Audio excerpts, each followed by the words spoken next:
Good evening, ladies and gentlemen, and welcome to Cottmeyer Stadium, home of the Downingtown West Whippets, where the 2021 Garnet Valley Jaguar season will kick off on an 82-degree night, some threatening skies around, and hopefully it's going to slide right by us and we're going to get ourselves in a football game here tonight. Nice slight breeze blowing. Welcome everybody to 2021. This is Pat Patterson coming to you live, missing the soothing baritone voice of my 13-year colleague Don Mink, who is tuned in, listening at the shore and enjoying his retirement from the broadcast booth.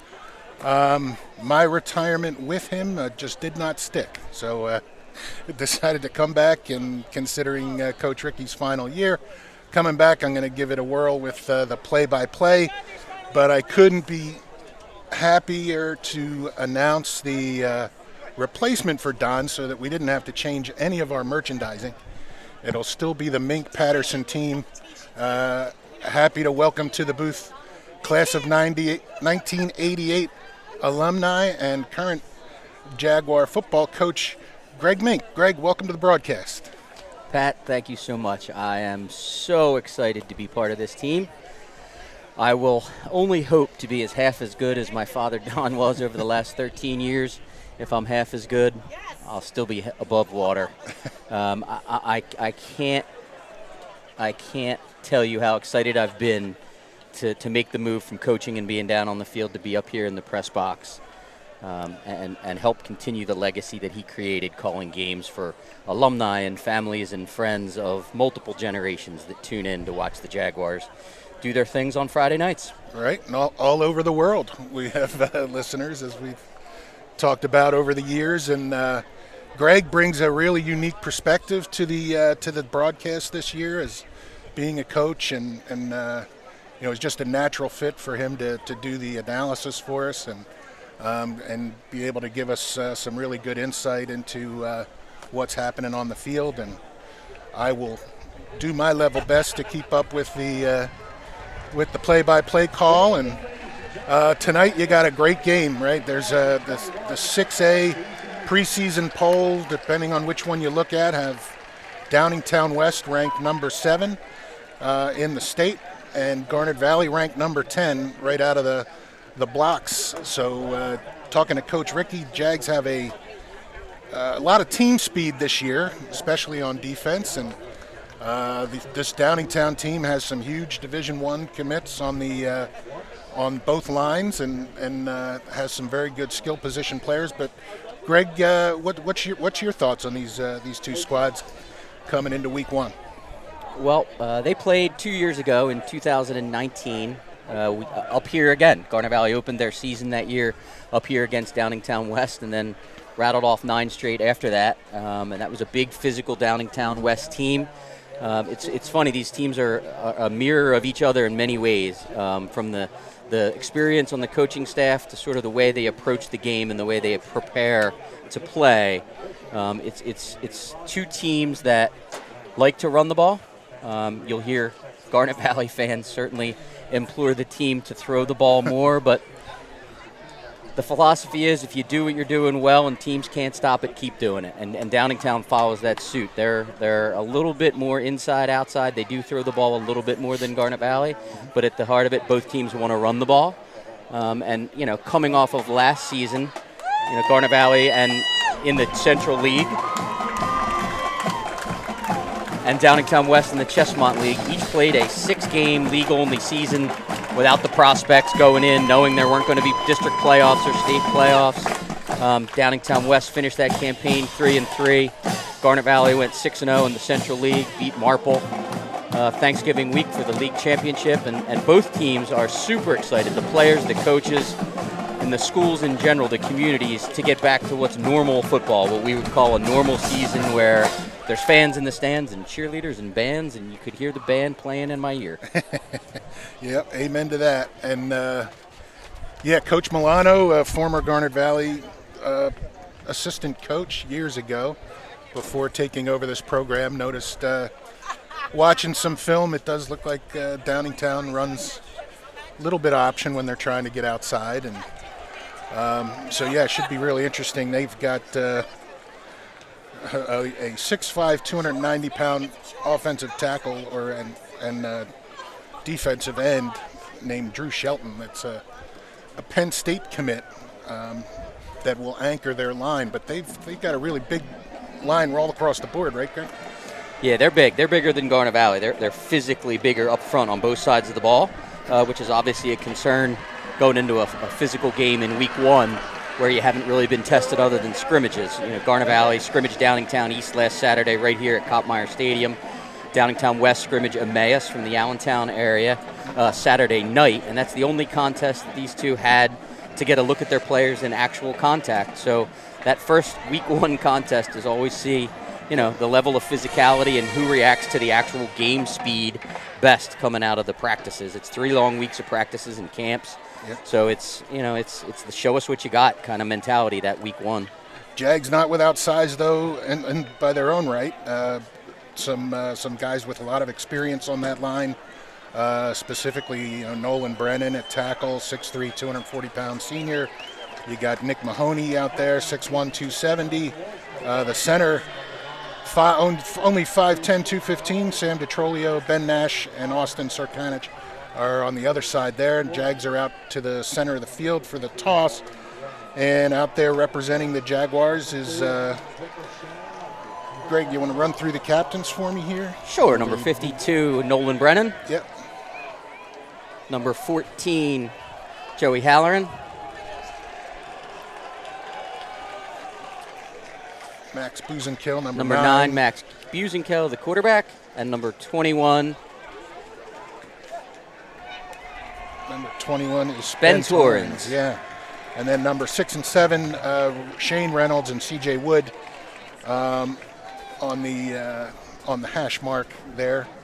So it looks like they did the coin toss earlier. It looks like the Jags are going to receive. I think they lost the toss and Downingtown deferred.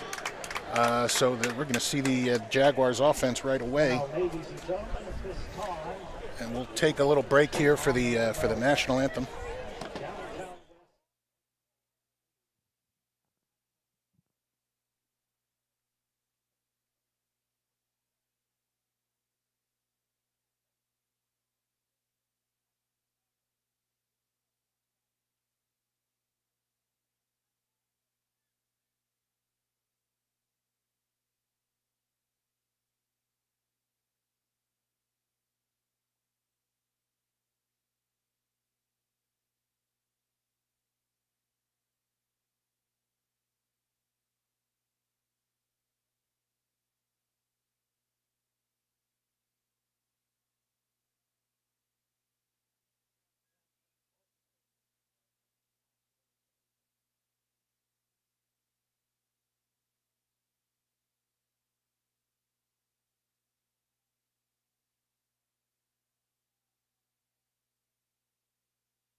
Nice addition, national anthem by the Downingtown West Marching Band.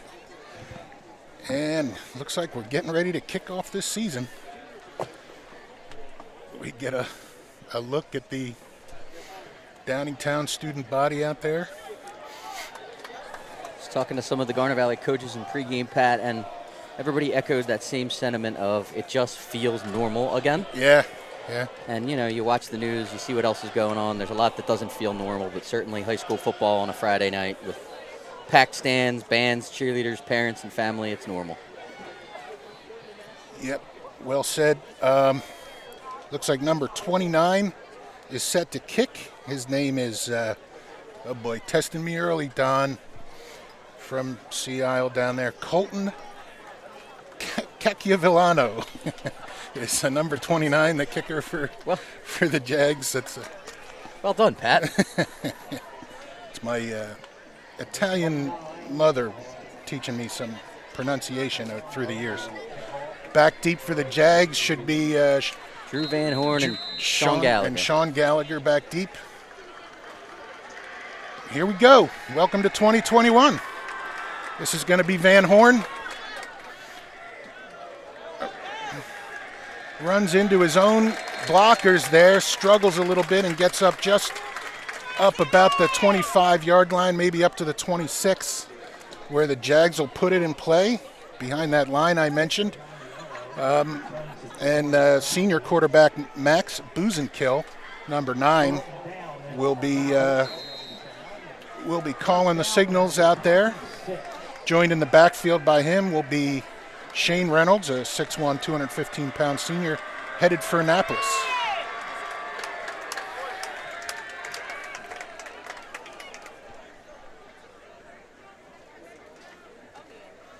Give goes to Reynolds, and he's up for about 3 or 4, up to about the 30. So starting off with the bread and butter there, Greg? Yeah, well, Garnet Valley running the ball up inside between the tackles. No surprise there. It's interesting as this game plays out, as it goes on, to see both of these teams look to have guys on both sides of the ball playing multiple ways. So with the heat and humidity. Yeah. Shift Reynolds going wide. Give goes to the first man through, which is number 34, Jason Bernard. Not much there, though, for maybe a half a yard. So 3rd and 5? Looking at 3rd and 5, yep.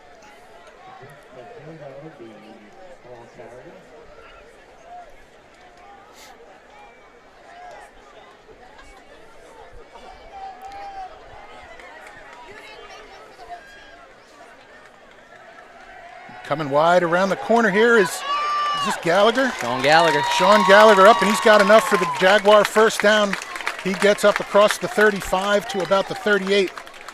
And a nice, almost looked like a jet sweep. I'm sure that's not what they call it, but it was a nice play, quick handoff, and some good blocking up front. Yeah, it's classic jet sweep action. Slot back coming across behind. Enough to pick up the first down, keep the sticks moving. Jags with Dozie Akolu out split wide to the left. Oh, there we go. And this is Reynolds. He's across the 40 to 30, the 20. Nobody's going to catch him. 10-5, touchdown, Garnet Valley. Shane Reynolds, first shot of the day here with a 60-yard touchdown gallop. They did that same jet sweep action and handed it off to him underneath. Good blocks up front. What'd you think, Greg? Yeah, Garnet Valley, they got 3rd and 6. You watch the replay here, you get the jet action going back away. Shane Reynolds gets up inside, runs through the arm tackle, and then it's just a foot race. And he won that one hands down. Jags will take that up 6-0 and 7-0 hopefully with the PAT coming. Good hold. Libertor puts the ball through, and the Jags are up 7-0. Zach Libertor doing the kicking. Who's the holder, Greg? Matt Maceros. Matt Maceros and CJ Wood doing the long snapping duties. That one went off without a hitch. That touchdown brought to you, ladies and gentlemen, once again by Joseph Anthony Retreat Salon Spa with locations in Concordville, Springfield, and Center City. Also take this opportunity to quickly talk about our game sponsor tonight, which is Skelly. Joe Skelly, a Garnet Valley alum.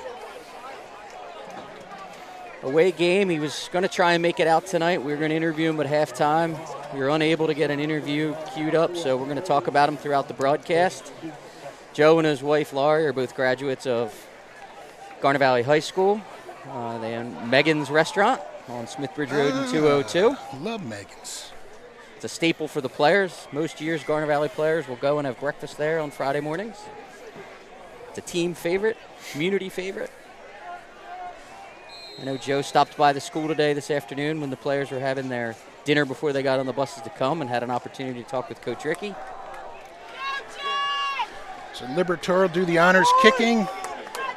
Back deep for Downingtown West. They've got three deep back there. This kick is going over everybody through the end zone for a touchback. 7 yards deep. Yeah, man, it's a big-time boot. I should have expected that after last week when he banged my car at the scrimmage when he was kicking extra points. Zach's got a big leg. He's been kicking since he was in middle school. Former soccer player, came over to the football side and has really worked on his game, and it showed there.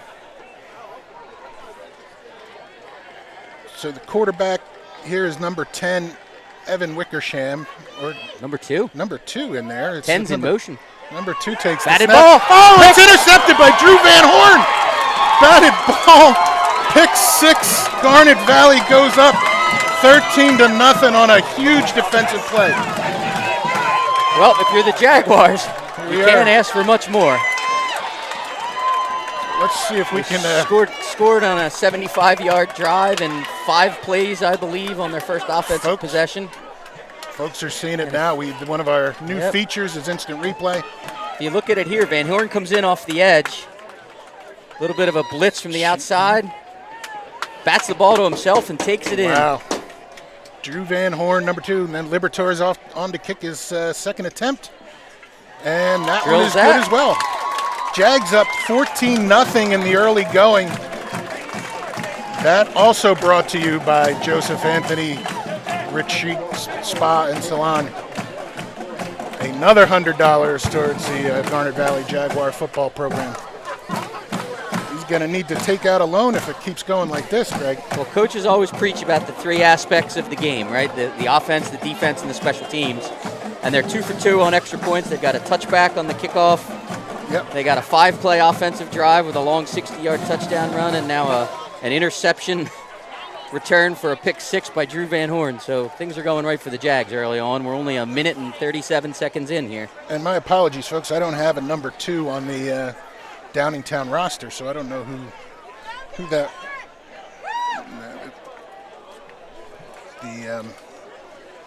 So yeah, we're not. It looks like it was maybe a backup quarterback or something. They're trying a little trickery there early on. So for now, until we hear otherwise, he'll just be number 2. Number 2.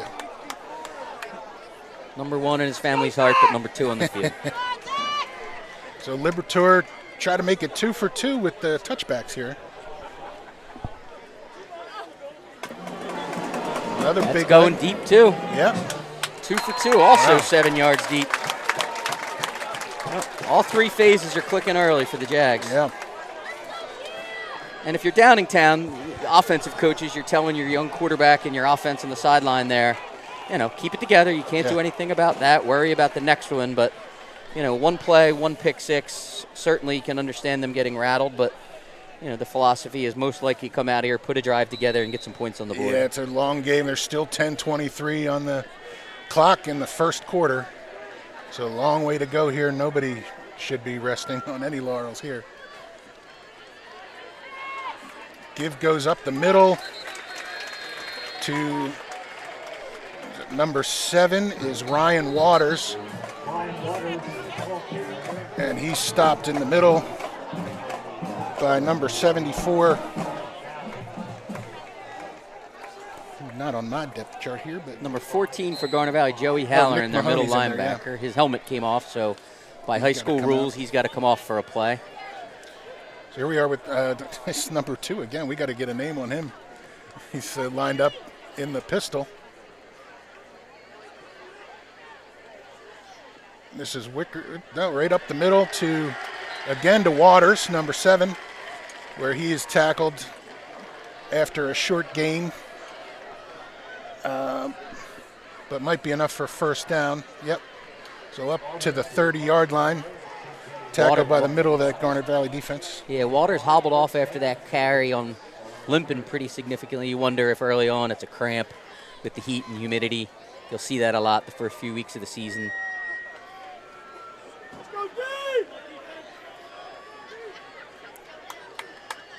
Downingtown picks up their first down.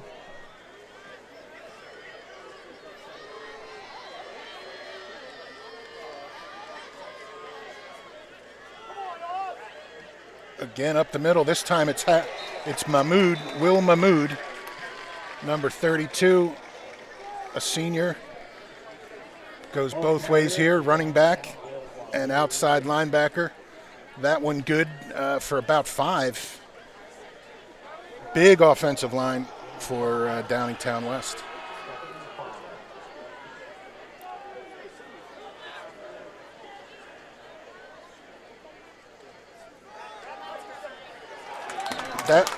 That appeared to be Evan Wickersham on the run there, taking that ball and getting stopped very quickly by the left side of the Jaguar defense for a pickup of only 1.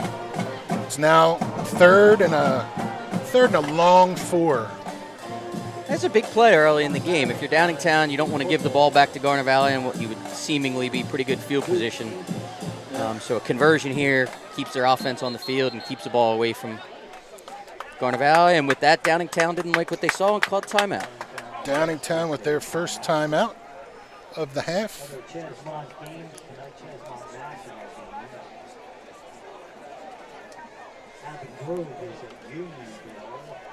So you were, before Drew Van Horn made that interception, you were gushing about the Skelly family and their folks. Any more on that? Joe is a longtime friend, a longtime supporter of all things in the Garnet Valley community. He loves the football program, and obviously the football program certainly appreciates the sponsorship of the Skelly family. We'll talk a little bit at halftime about Joe's business and some of the things that he likes to do and help citizens of the community out.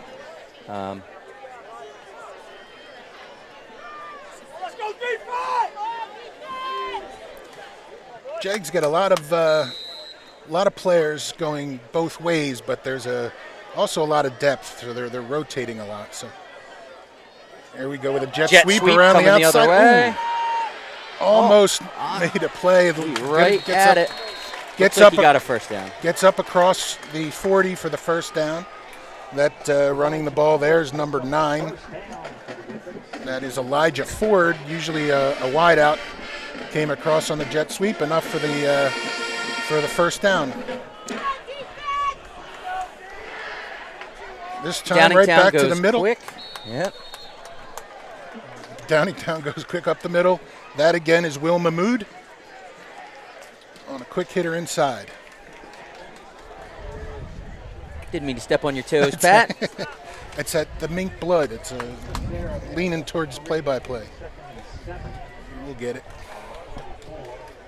So far, they're making us look smart, Pat. We talked about how both teams wanted to run the ball and specifically run the ball inside. Yeah.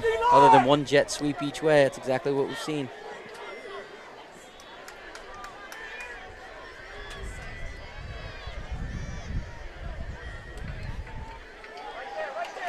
Again up the middle.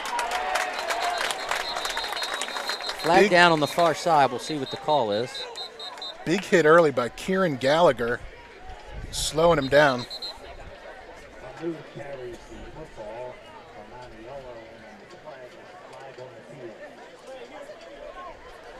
See what these referees. It's like a legal procedure on Downingtown. They're asking Garnet Valley if they want to take them back.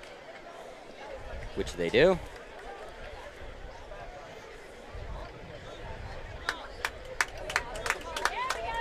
So Downingtown will be back on their own 38-yard line, and it will still be second down and about 13.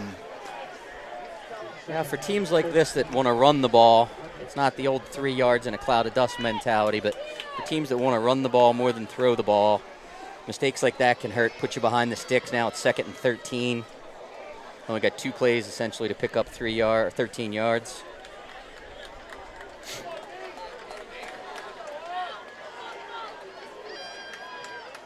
Number 10 in motion here. The quarterback keeper it. Right up the middle, and he crosses over the 40 to about the 42 for a pickup of 5. All right, so that's looks like they changed numbers. Number 2 is Evan Wickersham, so now we just don't know who number 10 is. The public address announcer called him in. Ryan Waters is the lone back in the backfield. 3rd and long. Pressure on Wickersham, but he gets away. Oh, and he's across the 50 to the 47-yard line. And apparently a first down, but there's a flag after the play. Looks like there might be a personal foul on Downingtown. There is. Personal foul on number 51, Drew Shelton. A little extracurricular activity to one of the Jaguar defensive linemen down on the turf. So we'll see where they walk this off from.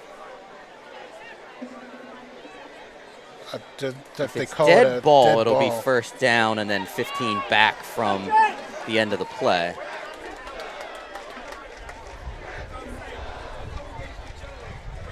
The flag was thrown during the play, so I don't know. He's calling it holding, right? Is that what he's saying? No, I think they called unsportsmanlike. I mean, they marked off 15. Okay, so they marked off 15 from the end of the play. And not dead ball. Not giving him a first down. Yeah, I think he said it happened. I saw the referee. It looked like he was trying to explain that it happened during the play, so it wouldn't be dead ball. Oh, now they flipped it. Yeah, it is now dead ball. So dead ball First foul. down. It's a first down back at the Downingtown West 37-yard line. They'll get a fresh set of downs from there, 1st and 10. Then the penalty occurs, so it is now 1st and 10 at the 37. The give goes to the second back, and he's met quickly by number 14, Joey Halloran. Big play in the backfield for a loss of 2. Joe Halloran coming from that outside, or he's an inside linebacker there, right? Yep, left side inside backer, and he just came on a sort of a stunt, a little bit of an off-delayed blitz, and he got there in a hurry. Yep, big play in the backfield. Wickersham shotgun this time with Ryan Waters to his left. And he's going to pass. Oh, big pressure coming from Halloran again on that blitz. Forces Wickersham to get rid of it early, and incomplete. There's going to be a little swing pass to Waters, but nothing doing there. Seeing some of that team speed there, Greg. Yeah, Garnet Valley's defense is a veteran group. They're mostly senior laden, and they have some athletes at all 3 areas, linebacker, secondary, and the D-line that can move. Downingtown with twins to each side. Waters the lone back, and Wickersham looking to throw. Oh, here comes pressure. Flushed out, and they're going to get him. Picks up 1 yard, but that's not enough, and that's Joe Halloran again, coming from that offside middle slot blitz there. Big pursuit. Halloran, big series for Joe Halloran there. 5'10", 195. And looks like Wickersham does the punting as well, which got to look out for the fake packages that might be in there for a guy like that. Back deep for the Jags, Van Horn and Gallagher.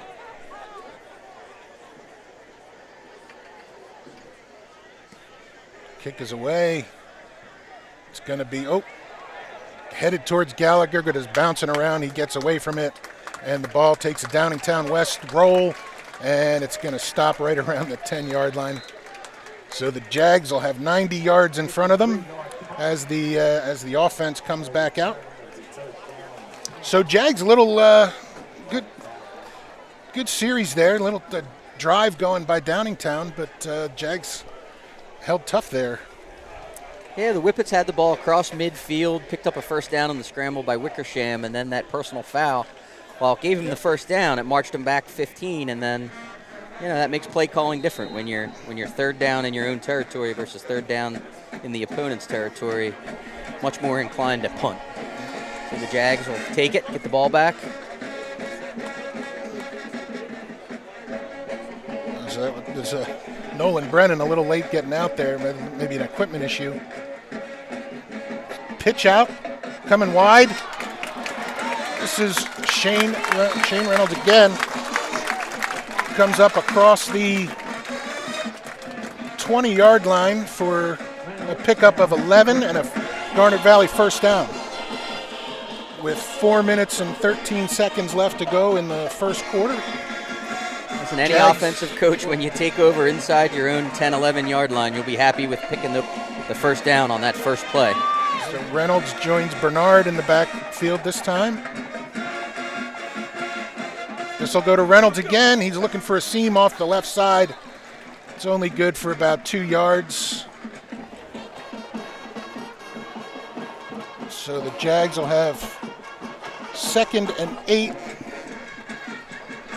here at their own 24-yard line.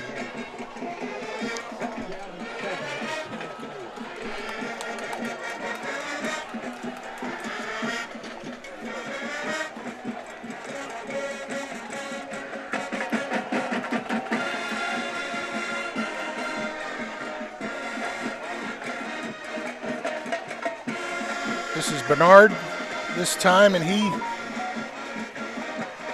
runs for 2 tough yards. Gets up to about the 28, and the Jags are going with a little bit of tempo here. 3rd and 3, I'm sorry. Yeah, it might be an attempt to try and get them off sides, go with tempo, and you got some tired D linemen out there. Nope, this goes to Bernard, first man through. And Downingtown's interior, their line holds tough there. Gets right around the 30. And the Jags not gambling on that 20 on their 30-yard line. They're about a yard short of the first down, and they'll send in the punting unit. Yeah, Garnet Valley does the wise thing. You got a 2-touchdown lead, up 14 late in the first quarter. Don't give Downingtown a chance at a short field. Try and change field position with a good punt here by Libertor.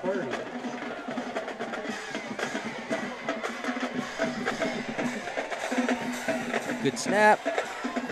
Comes off his foot sideways a little bit.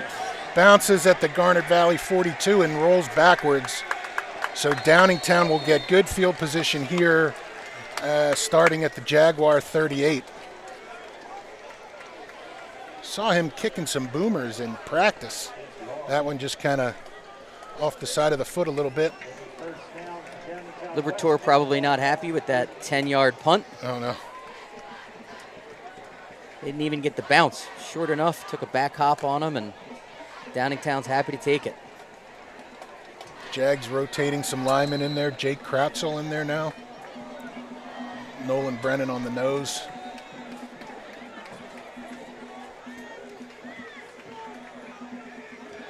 He's going to pass. Oh, and he's in trouble again. Host of Jaguars in there. Popping up out of that pile is with his jersey all scrubbed. That's Nolan Brennan from the nose tackle position. 6'3", 240. Got in there, but he had some friends in there too, right? Yeah, Halloran came in there late again. Part of that helped get him down.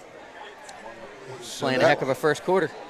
That's a loss of 9. It's second and 19. Or second and 15, I'm sorry. And here comes number 15 with the football. 18. 18? No, 15. Is going to be another guy that's not on our roster. Oh, there he is, Jake Cassera. He's a sophomore running back. He got back to the beyond the original line of scrimmage, so it's will be third and 9. Wickersham looking, and he's under pressure again. Jackson, Nolan Brennan in there, and number 50 causing all kinds of havoc. Take down Brennan again, but this time from a little loss of about 3 yards. But looks like, nope, they're bringing in some special teams. But they don't have to snap the ball. The play clock is greater than the quarter clock, right. So maybe they're just putting the punt team out there and think about it after the first quarter. Yep. I would be surprised if they snapped this ball. Yeah, it's winding down under 5 seconds. Yep, they're going to let the quarter expire. So the Jags with a strong opening quarter here, leading 14-0 on the strength of a 60-yard touchdown run from Shane Reynolds and a blocked pass by Drew Van Horn, which was also intercepted by him and taken in for a score, and 2 successful extra points. Pretty good start, Greg, huh? Yeah, if you're the Jaguars, other than the possession inside your own territory there and the short punt, I mean, that's about as ideal of a first quarter as you could hope for coming out in the season opener. We've got our assistant producer, Ben Hoyt, in the booth again. He's been trying to take some stats for us. I'm going to hand over my headset and let him run through the numbers for you.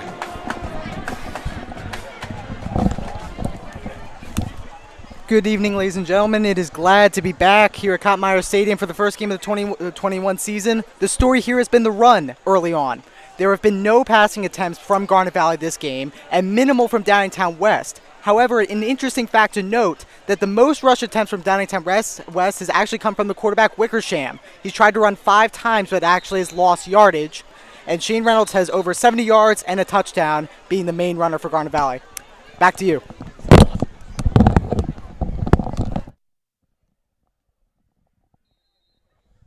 Awesome. Good job, Ben. Thank you so much. Thanks, Ben. For the update. And again, Wickersham back to punt. Gallagher and Van Horn back there. Van Horn waving for a fair catch, but that ball will bounce out of bounds inside the Garnet Valley 10 at around the 7-yard line. So the Jags again with another long field to start this second quarter, first drive of the second quarter. Yeah, that's an ideal punt if you're Downingtown. You have the ball on the 40-yard line. You don't want to punt it into the end zone. Give them the ball at the 20, so you only have a net 20-yard punt. And he angled that to the corner, got a perfect bounce, and it pins the Jags inside their own 10.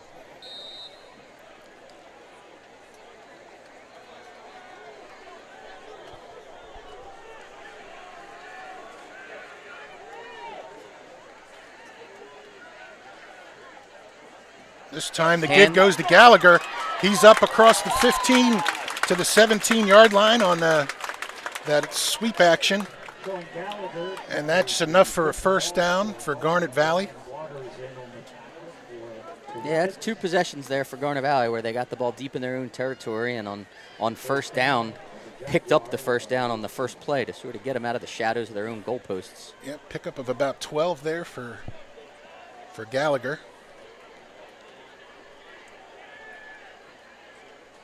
Oh, back to pass is Busenkill. Now he's going to run. He's got some open space out to his left, and he's up across the 30-yard line, across the 35 to the 36 for another Garnet Valley first down. Downingtown West had no containment on Busenkill, and he saw that pretty quickly when he was looking to get rid of the ball. And here we go. We see it on the instant replay. If you look, the defensive line and linebackers coaches for Downingtown West will not be happy with the room that Max Busenkel had to run there on the backside. Yeah, they.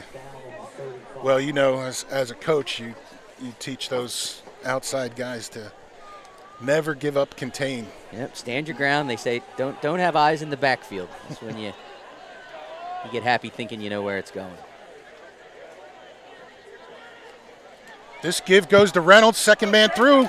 Tough run up across the 40 to the 42-yard line for maybe the 43 for a pickup of 8. Jags second down and a short 2.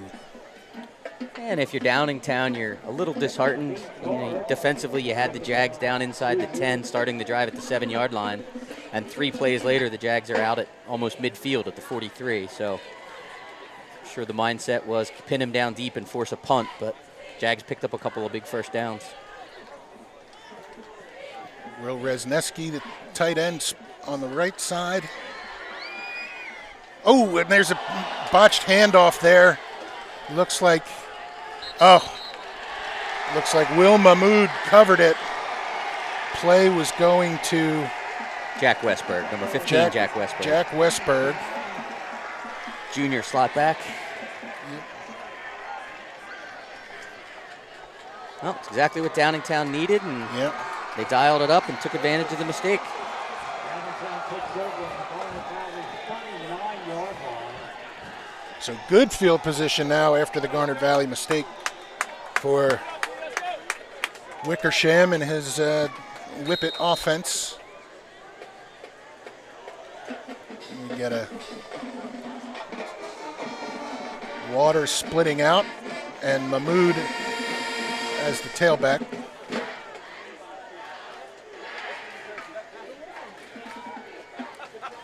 It'll go to Mahmood, and he's looking for room on the outside. Doesn't find much. Halloran's got to buckle his helmet up. That's the second time he's lost his helmet. Joe Halloran's helmet comes off, and every time that happens, you got to come out for a play. So Jags holding tough there. Good defense. Mahmood trying to probe to find a hole to burst through, and the Jags were very disciplined and held him back there, Greg. Big Drew Shelton, number 51 for Downingtown, pulling. You don't find too many 290-pound offensive linemen to get out and pull. Certainly not in high school. You won't be able to find the running back behind him anyway. This give goes to Waters, and he's got some room. He's up across the 30 to the 25, and across that to about the 20, right about the 25. For a big gain there, which will be enough for a first down.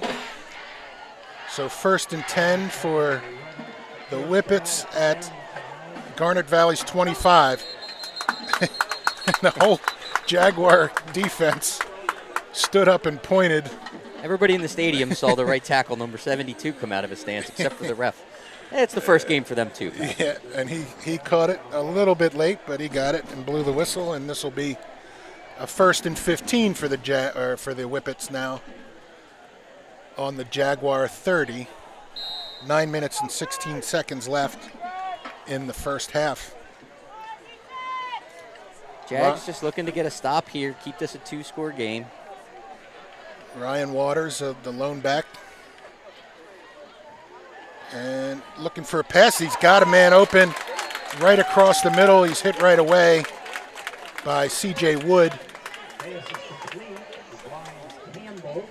But that one's good for pickup of about 6. 2nd and 9 on the 24-yard line for the Whippets. The Whippets have a deep back in here.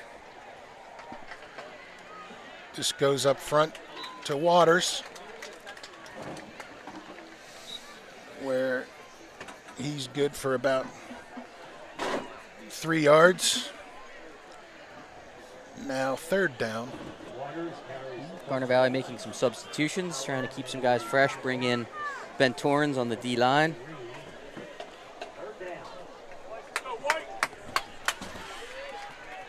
3rd and about 6.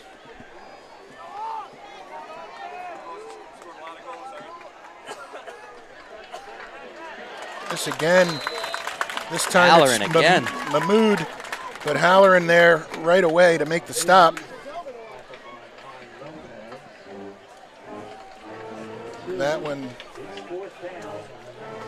2-yard gain there, so it is now 4th down. The Whippets definitely going for it inside the 20 here. Not sure about the strength of their kicking game, and down 2 scores, they may think they need to get the touchdown just to get it back to a 1-score game. Oh, look, we got an inside reverse. Oh, what a play. And a very disciplined defensive play. C.J. Wood coming up from his safety position, sniffing that out. They had a kind of an inside reverse going, and Jags all played that smart. Here we go. Here's the instant Wood replay. here coming in. He reads it. He sees it. Yep, and it was number 18 was the pull. He got caught up inside, and C.J. came flying up unblocked. Yeah, he snuck in behind number 54 and in front of number 18. So the Jags take over on downs.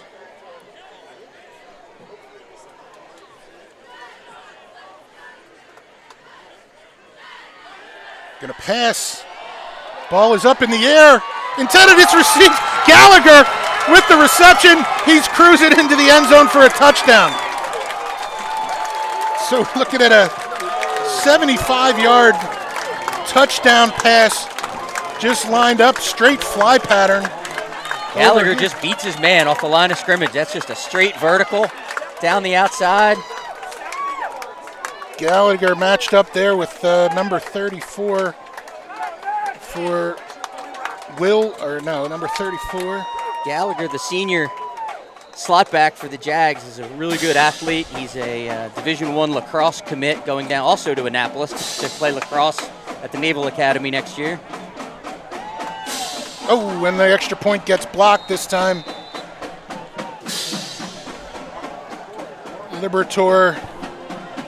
Couldn't see where the pressure came from. I don't know if it was right up the middle or coming off the edge, but there were a few guys that looked like they probably could have blocked that. I don't know if the snap and hold were slow, but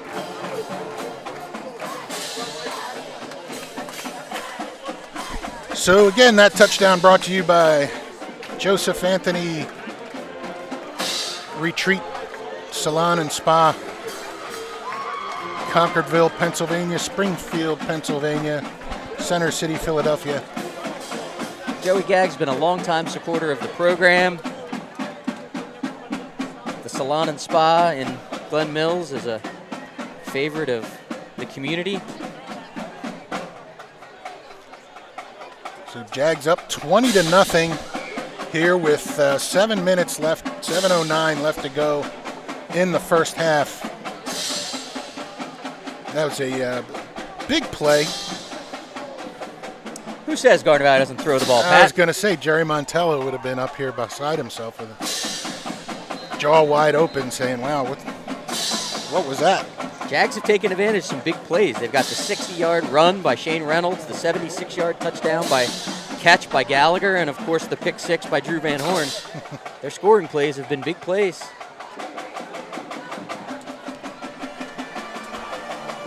And Liberator again kicks it through the end zone. Third straight touchback. Yeah, he's got a big foot, and they're not sort of touchbacks. All three of them have been at least 6 or 7 yards deep in the end zone. There's no doubt about it. So Don's big thing with the broadcast for the last 13 years was always quick to do some shout outs for people, and we will try to continue that tradition. Lead it off with a big shout out to Don, who's we haven't had a lot of downtime, Pat. Both teams are pretty quick coming out of the huddle. Firing up. This is Wickersham, goes to the second man through, but Jags there quickly again. Drew Jackalis. That's number 4, Drew Jackalis on the tackle. The other inside linebacker. Yeah, that's something to say that both Jaguars inside linebackers, Drew Jackalis and Joey Halloran, have made multiple plays at the line of scrimmage, and I don't know whether it's scheme or they're beating their blocks at the point of impact at the line of scrimmage, but they're making plays all around the line of scrimmage.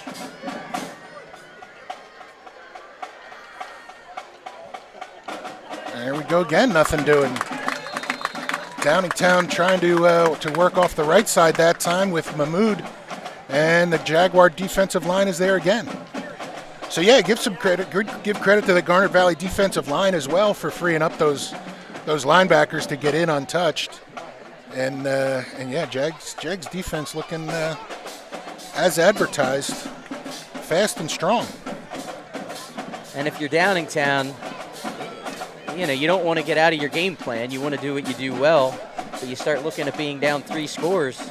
You feel like you have to score on every possession in this second quarter that you get the ball back. And Wickersham looking to throw again. Runs it, decides to keep it, and he is swallowed up again by a host of Garnet Valley tacklers for a very short gain, and that'll make it 4th and long. 4th and long for the Jags. Gallagher and Van Horn back deep again. Yep, Gallagher and Van Horn will be back. Have yet to see a punt return, and maybe Downingtown watches a lot of film and they're saying kick it away so they can't set that wall up. But Downingtown's got a player whose jersey is not quite covering his shoulder pads. So the referee stops play to make sure he got it all covered. So Wickersham back to punt, standing at his own 9-yard line. Gets it away. This time it'll be fielded by Gallagher. It's handed back off to Van Horn, and he's got a little bit of room. Blocker's trying to get there. Gets up across his own 40. And I think they're going to have a late hit. I think they're going to call flags down. Let's see if it's a late hit. Penalty, so it looks like he got up across here. We'll see it here. Gallagher did a nice job just keeping his feet. Nice job by Mahmood getting behind the wall there, but don't see where the there's the flag. Comes Maybe in late. a late hit out of bounds there. Yeah, unsportsmanlike late hit. Yep, so where the Jags just brought it across the 45 to about the 47, they're going to get 15 yards tacked onto that. And they will have a 1st and 10 in Downingtown West territory at the 38-yard line of Downingtown West. Yeah, the Downingtown coaches won't be happy with that. It's 2 unsportsmanlike conduct penalties they've had now. One that set them back on that opening drive, and they ultimately had to punt, and this one gives the Jaguars really good field position inside the 40. Already up 20-0. This time going to the outside with Westbrook, and he's finding room and keeps bouncing it out. Looks like he picked up about 7 or 8 there. All right, we'll call it 7. So it's 2nd down and 3. Yeah, for Jack Westbrook, the junior slot back, he's happy to be out there. He had a back injury last season that, even though it was only a 6-game season, forced him to miss the whole year. So I'm sure he's excited just to be out there playing.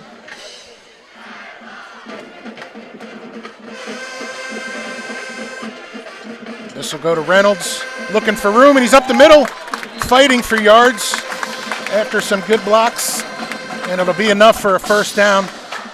Gets up for pickup of about 10, I guess, right? He's a big physical runner, Shane Reynolds. Jags running with some pace here.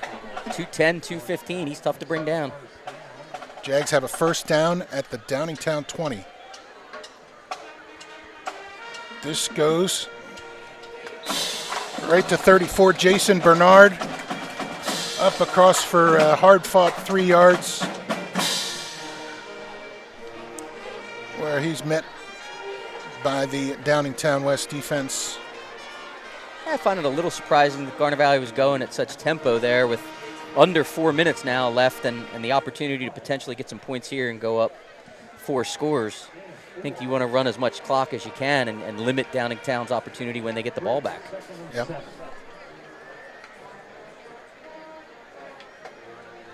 Here comes the counter. And that's second guy through that. Jack Westbrook again. It's Jack Westbrook Slot again, back, yep. Yeah. From his slot back position, Jackalis comes out, Apollo goes in. Jags with those 3 tight ends, Will Resneski, Joey Haller, and Drew Jackalis, and they all kind of rotate through there, and the 2 split outs are Luke Lassick and Dozie Okolo. Dozie 6'2", 185. Luke Lassick 6'4", 195. Big Pat, kid. What's his speed like? And Dozie or Lassick? Lassick's Lassick's quick. He's a split end and corner for them, and a big, tall kid. He runs really well. He's a good athlete, really good hands. Jags like his opportunities, downfield, going up and making jump balls on 50-50 balls just because of his height and athleticism. Yeah. And Okolo on the other side. Also, a big athlete, tall athlete, good hands. They like their split ends. That's maybe see the Jags throwing the ball a little more than we're used to. A little bit of balance. They've already got the one to Gallagher, and he's not even one of the split ends. Yeah. That could have been one of your dad's favorite plays, the wheel route, coming out of the background for Sean Gallagher. Pat, you mentioned the shout-outs. I'll give a quick shout-out to some former Penn State, some former Garnet Valley football players who are all up at Penn State. We'll get it after this drive. I'm going to take away from the action. This time Bernard is in the slot to the left. Reynolds by himself in the backfield. Pitch goes to Reynolds. He's looking for room on the outside.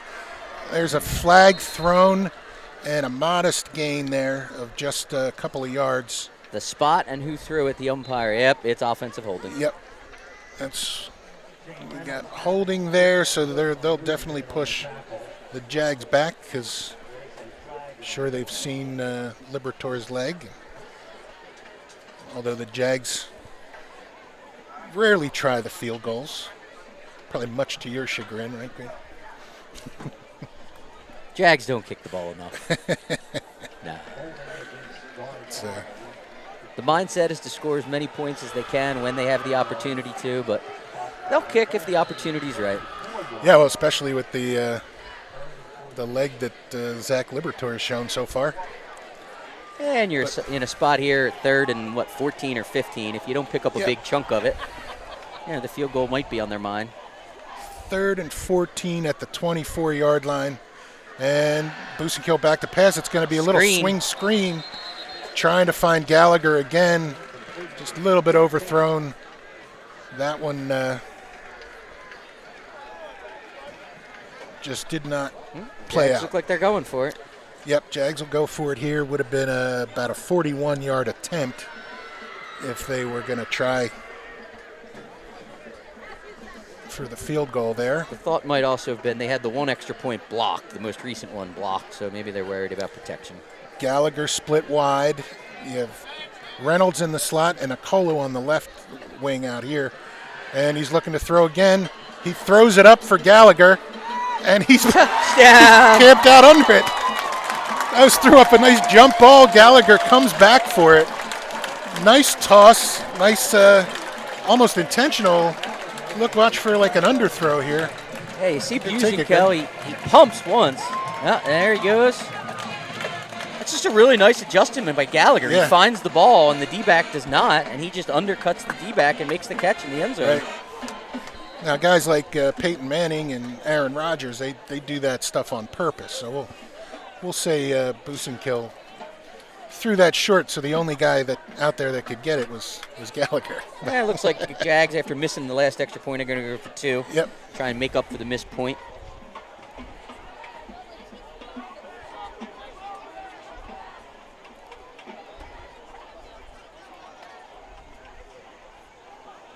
Oh, there he goes, Bernard up the middle. Jason Bernard for the 2-point conversion. 5'7", 190-pound junior. It's a really big score for Garnet Valley. It really puts Downingtown West in a tough spot. They're going to get the ball back here, but they've only got 2.5 minutes left. You've seen them with their offensive possessions. They really want to run the ball and maintain clock, so airing it out in a 2-minute drill isn't really their DNA, but if you're the Jaguars, you got to be ready for anything here because Downingtown's a desperate team. Yeah, well, we'll see. It's also week one for everybody, so you get a team like that down by 4 scores, especially as we talked about earlier. Both these teams really consider themselves to be run-heavy teams, and you almost put them in a position now where they're going to have to be balanced, and with the pressure that if the Jags can keep the pressure on that they've had, it's a lot of tough sledding for Downingtown. Let's see if Liberatore keeps his touchback streak going here. He's 3 for 3 so far.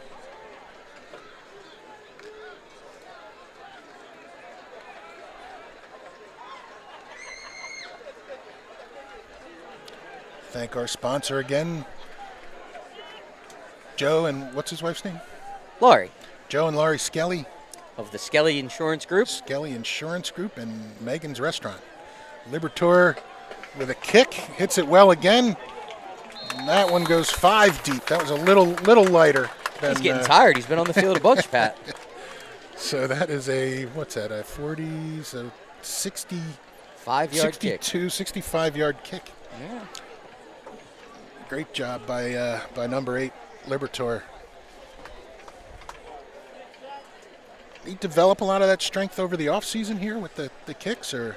Yeah, Pat. He had a handful of touchbacks last year, but it was a crazy year. Garnet Valley only played the 6 games, and so the numbers don't necessarily tell you. But I think he had something along the lines of 7 or 8 touchbacks last year in a 6-game season. Right.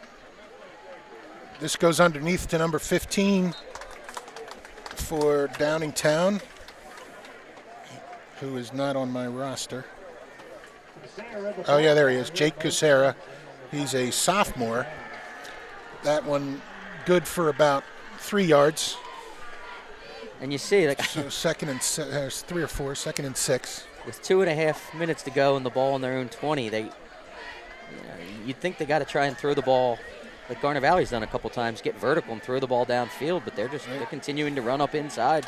Up inside, and then there comes a helmet off for Downingtown on that play. Yeah, Mahmood's going to have to go off. That's Will Mahmood. And these guys are all going both ways, and the Jags have a lot of guys going both ways as well, but they have a very strong rotation in there. Yeah, you'd think Downingtown, you do have an opportunity here because you won the toss and you deferred. If you could get down the field and score, then you're getting the ball back to start the second half. But it's a score right here would be just what the doctor ordered for Downingtown. On the other side of it, if Garnet Valley can stop them, they have 2 timeouts. They can get the ball back at almost midfield with roughly 1 minute and 20 seconds left. Yep. Back to pass. They can't find anybody. Good coverage. He lets the ball go up the middle. Incomplete. Clock stops. Yep, he is met immediately by Okola. Is that Okola playing there? Yeah, Dozie Okola. Just like I was in saying. that defensive backfield, timed it perfectly. Pass intended for number 8, looked like as well. Garnet Valley is able to keep those timeouts in their pocket or number because 9, of the Elijah incompletion, and they'll still get the ball back with both timeouts left. Gallagher and Van Horn back again. And Wickersham will do the kicking. Good kick. This will be fielded by Van Horn. And it's a fake handoff around the end. He's still up. He's got some room. He lost his wheels. Right, the wall developed pretty well for Van Horn, but there was a guy behind it, tripped him up a little bit, and he stumbles here. Take the replay, Greg. That was a heck of a punt. He gets off that first. Oh, he just got his ankle. Oh, the wall was set up. He had the lane if he could have kept his feet. Looked good. And the Jags will start right at the inside their own territory at the 48-yard line with 1 minute and 13 to go in the half. And nothing the Jags would like more than to put another score on the board, and then you have a running clock in the second half. Yeah. Again, the Jags have 2 timeouts, as does Downingtown. Back to pass, quick completion to Gallagher on the side. And there he goes. And there he goes down the sideline. Nobody's going to catch him. 10-5, touchdown, Sean Gallagher. 52-yard touchdown pass, quick pass and run. from Busenkill to Gallagher.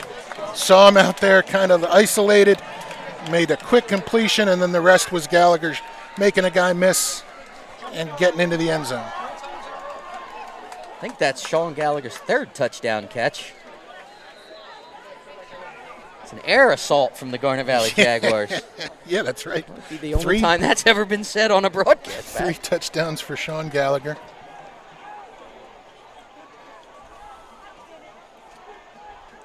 Oh, that snap gets by, and all they can do is cover it up. That may be the one negative thing that Garnet Valley can look at halftime is blocked extra point, a botched handle on a snap. So, and that one is watching C.J. Wood does a nice job with the deep snapping stuff. That one just I don't think it was a bad snap necessarily. It was just kind of hot. Maybe caught the holder a little unprepared there. So 34-0. So that I'm sure the Jaguars coaches are not happy about being 1 point shy of the running clock, because in high school football, for fans that may not know, once it gets to 35, regardless of the score, even if the score gets within 35, the clock continues to run the entire second half. So it does shorten the game clock once they get that 35-point spread.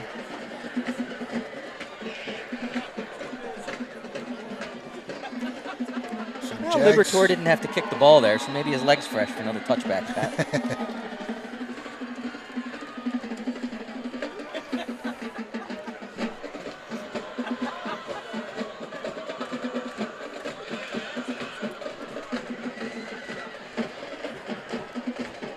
So yeah, you're looking at these guys. You say the first game has so many questions. Coach Ricky had talked about how great the leadership. Oh, whistles! This one, yeah. What are the every whistles? whistle, every ref in the stadium's blowing his whistle. We get it. They heard it. But yeah, just to follow on that thought, the Coach Ricky said that 37 seniors on this squad. That very impressed with the leadership ability that they have shown, and how they help the coaches conduct practices and make sure that everybody's dialed in and a valued member of the team, and that kind of stuff pays off, huh, Greg? With the attention to detail in practice, and you come out in the first week where you're, in some cases you're used to seeing a lot of mistakes, and these guys have, except for that handful of things we're talking about, they're looking pretty clean so far. You had a hold. You had the one turnover on the handoff mistake in the backfield. Yep. Oh, referees. This guy's, what's he? It was a 5-yard penalty. They backed it up to the 35.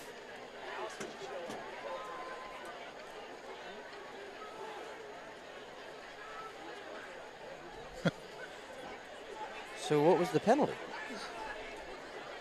I don't know. Maybe he just wasn't ready.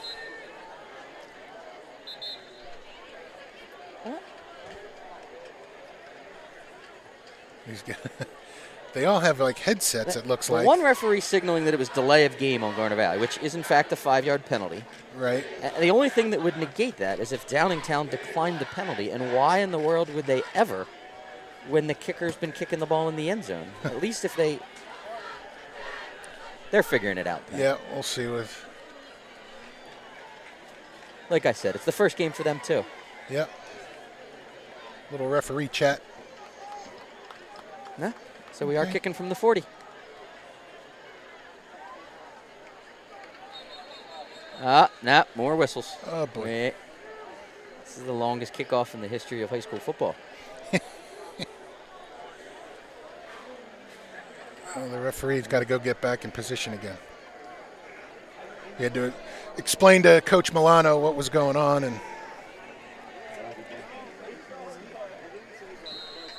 Libertor's been out there a while. He might be tired, Pat. let him sit down.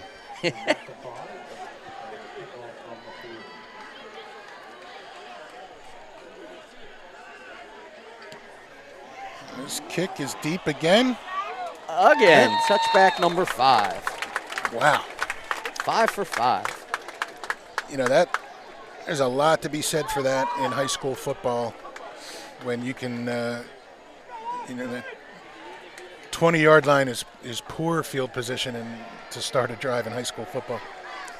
I think his buddies, the 10 buddies of his that cover kickoffs on the kickoff team, are going to be frustrated. They don't get a chance to make a play. You get that practice running through the end zone. I'm sure the defensive and special teams coaches are thrilled, though. So with 1:02 left, Wickersham will bring him out again. This handoff goes to number 10 around the left side. He's got some room. He's up across the 35 to about the 40 before he's taken down by number 7, C.J. Wood. So that'll be a first down. Looks like he went out of bounds, so they'll stop the clock. It'll be 1st and 10 at the 39, they mark it. So that was a 19-yard gain by number 10, who is not Wickersham. who is not Evan Wickersham. So Ryan Waters in the backfield with Wickersham. Here comes a quick swing out to Elijah Ford, and he's got it up to, and he dropped the football, and it looks like, they're going to call it down. I don't know about that. Do we have a replay of that? Yeah, we can pull it up. Talk to our handy But producers. we don't like to question what the officials say. Referees but don't make mistakes, Pat. Elijah Ford comes in, and he's hit. Hard to tell. And I think he was down. He's coming right out with his hand pointing at the ground, and Garnet Valley C.J. Wood was trying to sell it. He was trying to make it look like it was a legit fumble. So that was As he should. Elijah Ford, their go-to wide receiver, number 9, on the pickup there for good 8-9 yards. So it'll be 2nd down and 1 for the Whippets.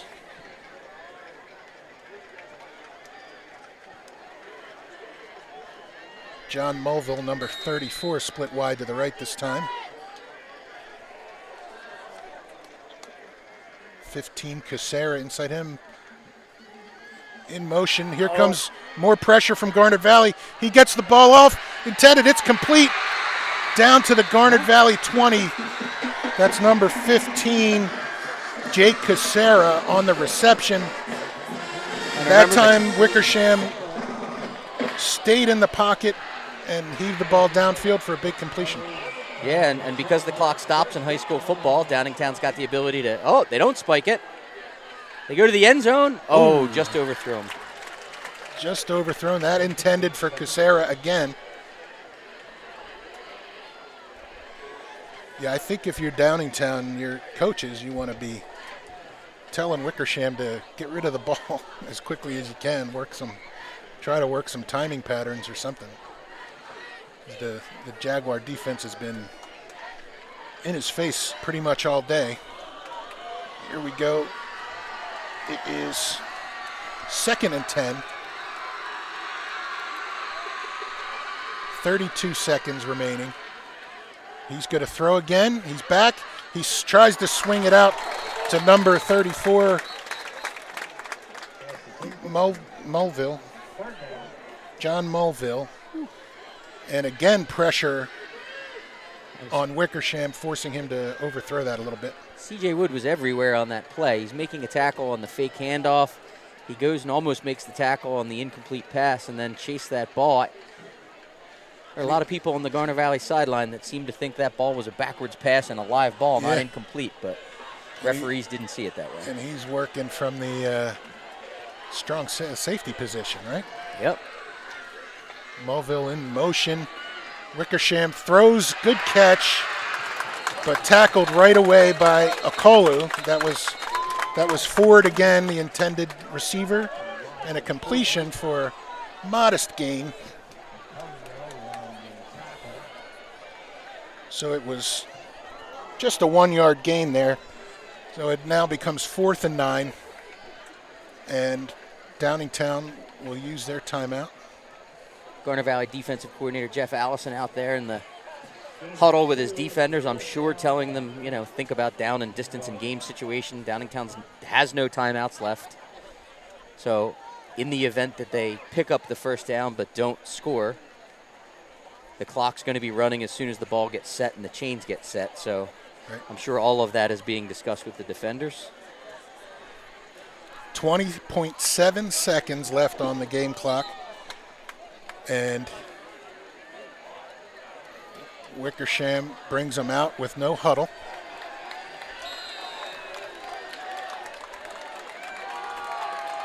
Number 10 split to the nameless number 10, split wide to the right.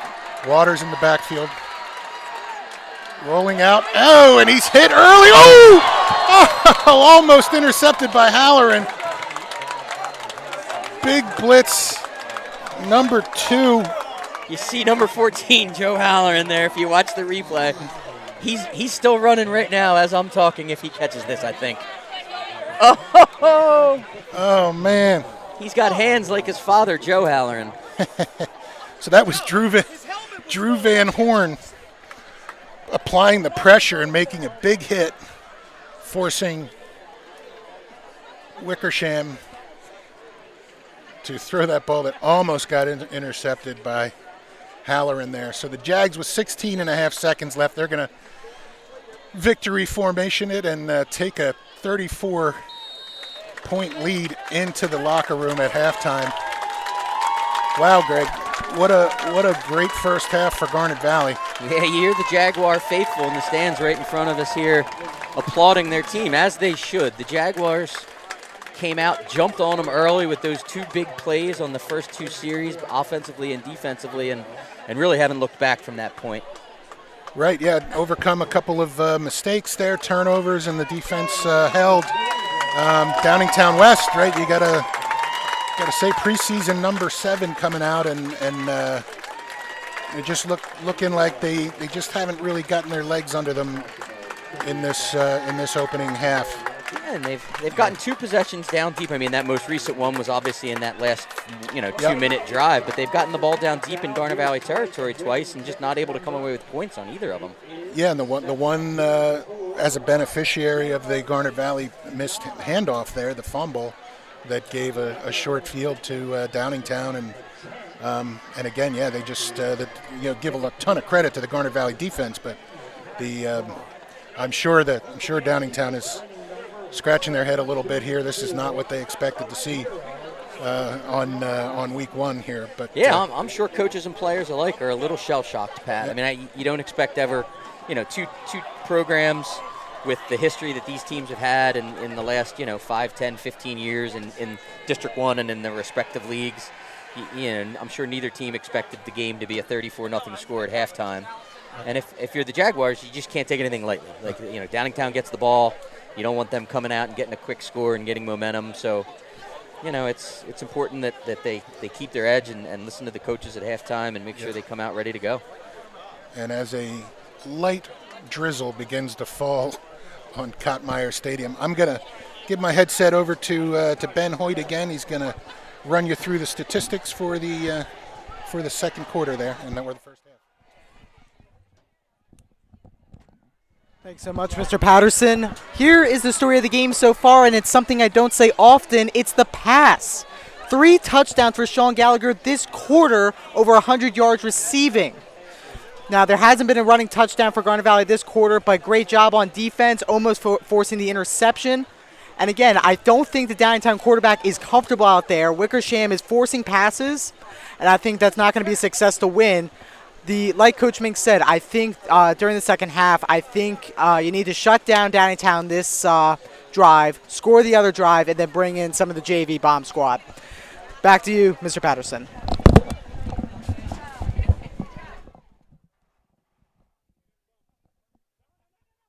Thanks, Ben. Good work. We're going to step away for a few minutes and let you watch the Garnet Valley band as they go, but we'll be back with second half action here shortly. Pat, I'm going to get through. I got a lot of shout-outs. Sorry. Let's do that now. Former Jag football player shout-outs before the Downingtown band gets into action. They're still setting up instruments, so I'm going to start with some former football players, Jags alum football players, who are all up at Penn State and in State College. We've got about 15 or 16 of them up there. We've got Ryan Granahan, Josh Lindsay, Kevin Doherty, Kyle McCullough, Dom Labriciosa, Ryan Gallagher, former quarterback, Jake Sislow, Greg Reynolds, Jake Morin, who plays lacrosse up there at Penn State, and most recently from last year's team that went 6-0 and won the Central League for the Jags. We've got Cullen Mink, Alex Nicolaitis, Patrick O'Donohue, Ryan Monticello, Brendan Henry, Kevin McGarry, and David Torrens. So to all you Jaguars that are up there in State College, thanks for watching.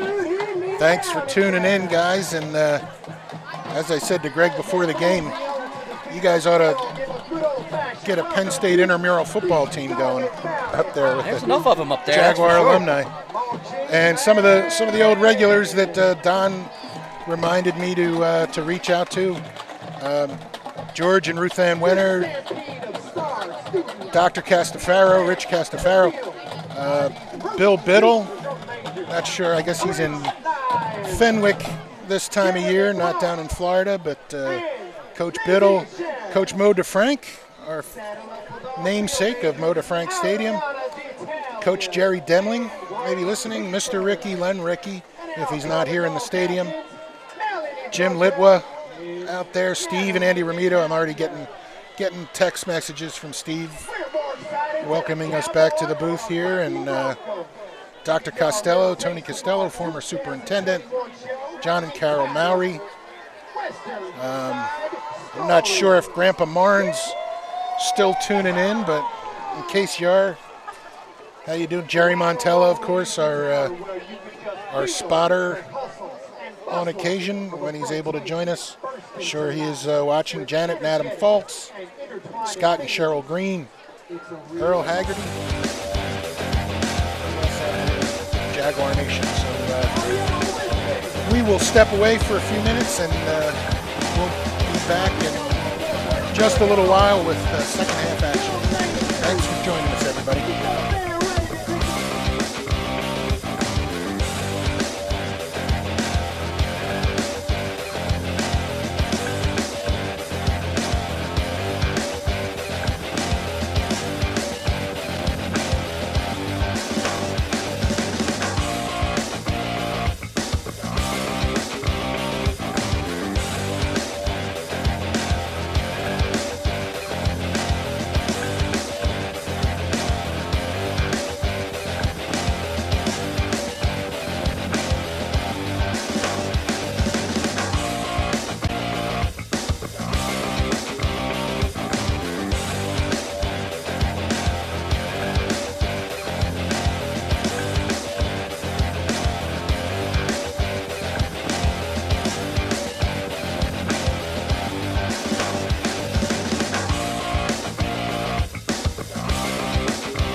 Hey, welcome back, everybody. 3 minutes and 22 seconds left before the second half kickoff here. Now in call it a steady drizzle. It's not raining hard, but the forecast is predicting rain throughout the next couple hours. So,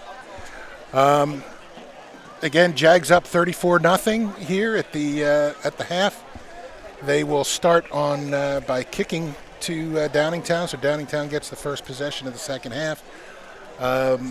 Greg is back, and we have, since we signed off, picked up a lot more shout-outs to do here. So going to jump right in. Go for it, Greg. Pat, there's a bunch of former Jaguar football players all over the place in the country. And I've gotten texts and notices and emails all day long and phone calls. So we're going to get through some of them as quickly as we can. Two Penn Staters that I was remiss in mentioning was Joe Garrity, the birthday boy up there in State College, celebrating with all the others. And a fifth year, who I forgot was back up in State College for his fifth year, David Wood. All right, guys. We've got Sam Morin, who's down at Towson University, getting ready to play lacrosse. We've got former player and former coach Jack Pulte out at Weber State in Utah. Shane O'Donohue, Mitch Lockman, Wheels and Jesse from the ranch down at Stevenson. We've got Jacob Buttermore up at Syracuse, also playing lacrosse up there. We've got the entire Gallagher family, including Sean Gallagher's cousins Addie, Emmy, and Tenley up in Nazareth. We've got quarterback Max Busenkell's Graham and Pop Colston in Glen Mills, Nana Ann Morgan in Lansdale, and Gary Busenkell in Tempe, Arizona. We've got class of 89 alums who are enjoying their weekend up in Newport, Rhode Island, Dana Farrell, Deb Markison, and Carrie Mink. We've got Jason Rose, who was a former kicker as well. He sent me some encouraging notes about Zach Libertor's performance in the first half. Jason's a lacrosse player, plays goalie out at the Air Force Academy. I know you have a few, Pat. Just nothing like that, man. That's good stuff, just like your dad. But yeah, I'd like to say hi to my brother watching up in Massachusetts, Dave Patterson, class 82, and a couple of his Wesleyan buddies who have become Garnet Valley fans on Friday nights. Scott Sprague tuning in from Newburyport in Massachusetts. So thanks, guys, for checking in. We'll say hi to your in-law, Steve Ramito, once again, tuning in and sending encouraging text messages all the time. Brother-in-law Steve has been down in Waverly, Tennessee. For those of you who may not know, was heavily impacted by the storms earlier this week, and homes washed away and lives lost. Oh, wow. And Steve and his family live about 20 minutes from the Waverly area, and they've been down there making meals and helping to rebuild and helping to keep some families just under shelter. If you look at the screen, you can see the weather we're dealing with the rain coming down on the lights. We've got some other quick shout-outs. We've got Bree and Morty Hoey and their kids, the Hoey families, down in Wildwood, New Jersey. Pat and Karen Braun and family in Glen Mills.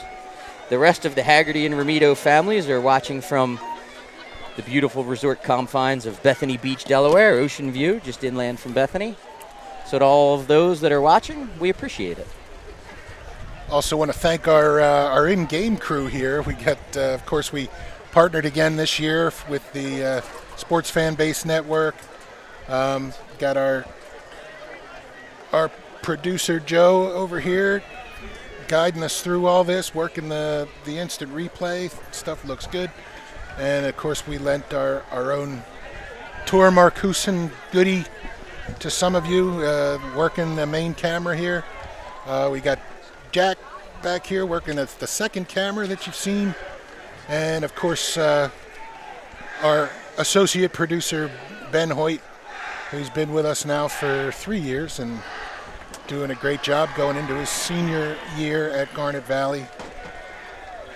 Alec Eskin, who would normally join us up here, has moved on to bigger and better things and is the lead manager for the Jaguars this year. So doing a great job down there on the sideline, keeping things organized and keeping things flowing for everybody. Alec does a spectacular job. He is following in the line of some distinguished managers that we've had and just in recent years. Matty DeCandelo, Vinny Long, and most recently from this past year's class, Jake Mattson, all of whom set the bar pretty high for what it is to be a Garnet Valley manager and how you handle yourself. And we applaud them every chance we get, because that is a difficult job and a challenging job, and they do a wonderful job of it. Well said, and we thank them all. I don't know, do we get back to having a regular aquatic distribution team this year? I don't know. That's a good question. Without being down there on the sideline, I haven't noticed. I'll have to keep an eye out for it here in the second half. Didn't notice either. Not sure what the protocols are with the hydration stuff, but got a couple other quick shout outs just came in. People are getting jealous hearing their name not be called while others are. I've got Reese Malik, former slot back and punt and kick returner and baseball player at Garnet Valley, who's playing baseball at Montclair State. I've got Colin Davis, who's now graduated and down in Nashville, former wide receiver and played at Stonehill College up in New England. Mm-hmm. And of course, I can't miss giving a shout out to former linebacker, superstar player for the Garnet Valley Jags, Kevin Conrad, who's also a big supporter of the program. Yeah. He's a game supporter and as well coaches the freshman squad for the Jags. Oh, nice. The Conrad family is super heavily involved in supporting the program. We can't thank them all enough. Let's hope that is fireworks and not thunder. Got some fireworks. And fireworks, not lightning. We don't need that. Looks like we got some fireworks going on out in the distance, which scared me a little bit there. We are sitting in the middle of a bunch of electronics on the top of a giant heap of metal, about 40 feet up in the air. So, Pat, real quick before we get going in the second half, I want to just remind everyone of this week's game sponsor, the Skelly Group. Garnet Valley alums Joe and Laurie Skelly. The Skelly Group Insurance Agency provides you with the products you need to secure your family's future. It's their mission to employ the best products, people, and programs in the entire financial services industry to help you achieve your financial goals. Thank you, Joe and Laurie, again. We appreciate your support. you can see some of the fireworks going off in the distance. Well, with Garnet Valley kicking off to start the second half, see how Libertor does.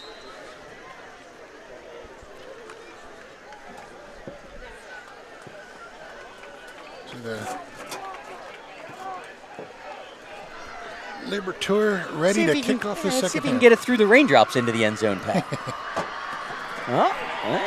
This one. Yep. Another touchback. Another touchback. That was only 61 yards, though, it looked like. So. I'll be sure to tell Zach that was 60 and a half this week at practice. Little heavy air with the rain coming down. But again, the Downingtown will start this drive on their own 20.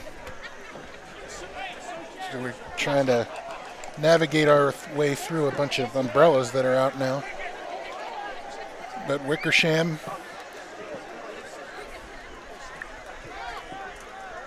quick swing pass out to number 10 where he picked up very little there, if any. So just a short gain of 1.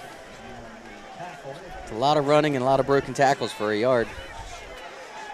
Interesting. Let's see if they tried to use a little bit of they had kind of misdirection in the backfield with a little flare, almost like a pitch, but it was a pass. It was like a lead block screen thing there. Just dumped it over the top. Shane Reynolds checking in at middle linebacker here.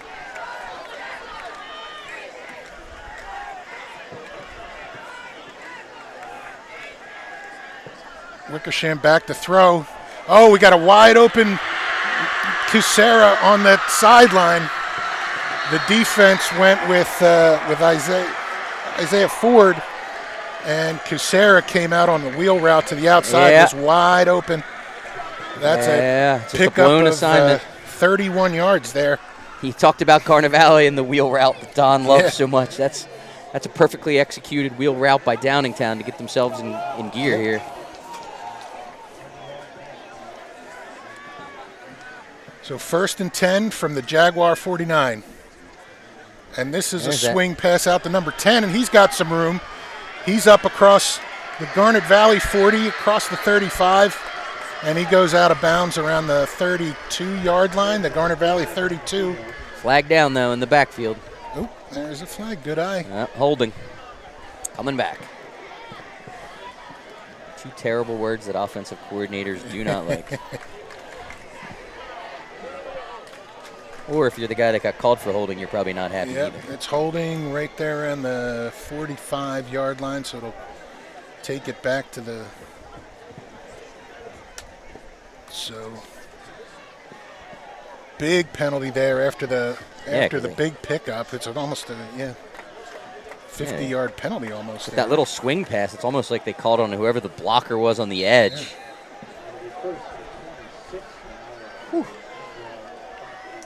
Threw the flag 6 30-yard yards in the penalty. backfield. 1st and 26. Oh, he was standing there for the pass. Ends up handing off underneath around the end with number 10. See if the public address announcer knows his name. But it'll be second down. He And said his name, but I couldn't hear it, Pat. I tried, buddy. we'll try again. Second down and 23 here for the Whippets. And you wonder if every possession is a go for it on 4th down situation at this point. And they have 26 yards to go, but you'd think they're almost going to use all He's 3 going to plays pass, to get and there. here comes Jackalis, almost gets him, but shook him up enough to allow the rest of the Jags to get in there. That's number 62, Austin Serkanich, in at defensive tackle. Unless, of course, his number was just scrunched up, and I'm looking at number 60, Kieran Gallagher, in there as well. Is that 62? Yeah, Yep, that's 62, Serkanich. yeah.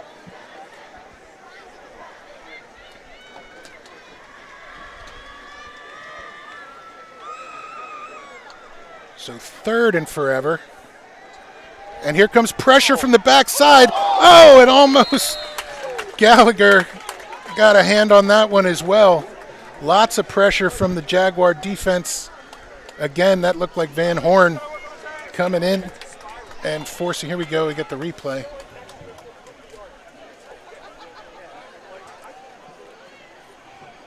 Yeah, I think it's Van Horn. Yep, he just comes off that backside out on the outside. Oh, Gallagher. He was stepping in to throw to the next level there, but that hand forced him to underthrow it, and Gallagher almost there to make the interception. Ooh. So I'm guessing 3rd and 26 and the rain. Wickersham low line drive of a kick. Van Horn able to field it. Oh, and he's going to keep it himself. Looking for a block. He's got it. Got a bit of a wall held up. Brings it up across the 30 to about the 35, where he's taken out of bounds by the Whippet punt coverage team. So the Jags will start with 8:49 to go in the 3rd quarter, their first possession of the second half.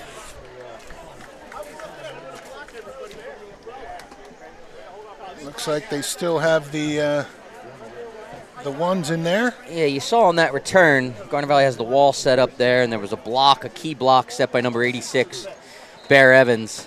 The rules changed a few years ago. You can't leave your feet on that blindside block. Oh, yeah, you did a yeah. nice job of just almost drawing a charge like you do it in basketball. Yep. Oh, there we are, up the middle. Tough run, looks like Reynolds, right? It's Yeah. Shane Reynolds off the left side, pounding away for about 6 yards. 6 tough yards there in the middle. Jags with some tempo again. Reynolds and Bernard in the backfield. 2 tight ends in. What's this formation called, Greg? I don't know what you're talking about, Pat. We'd call it a heavy formation there. We'll just go double tight. How's that? 2 tight ends and a slot back, and 2 guys and another shot up the middle. A little bit, maybe 1 yard, 1.5.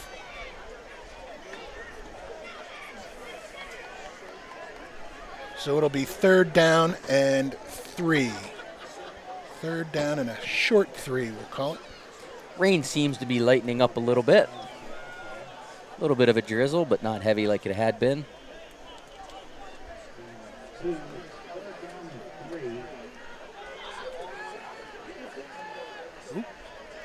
Jump shift over here. And there it goes to... First down. That's plenty for the first down. And that's Sean Gallagher on the carry.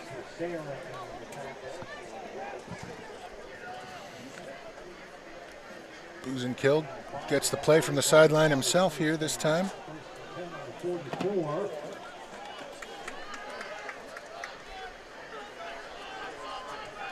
Colo wide to the near side here. This give goes to Reynolds again. He's looking for some room on the outside, looking for a block, shaking it off. Pick up a 10, 11 yards for the first down for Garnet Valley. Nice run by Reynolds, using those guys out in front of him for as much as he could get for a shield and pulling off the first down. Can't say enough about Reynolds with this team, right? Saw some video of him doing squats and squatting 500 pounds or something. He's a strong kid.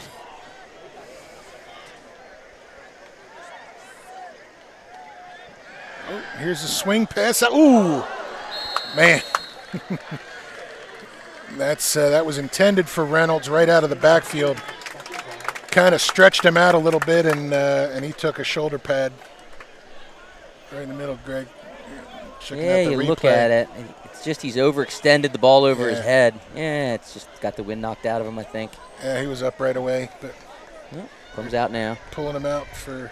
Give him a chance to catch his breath. I think that's Drew Van Horn in at running back. Drew Van Horn getting a shot at running back.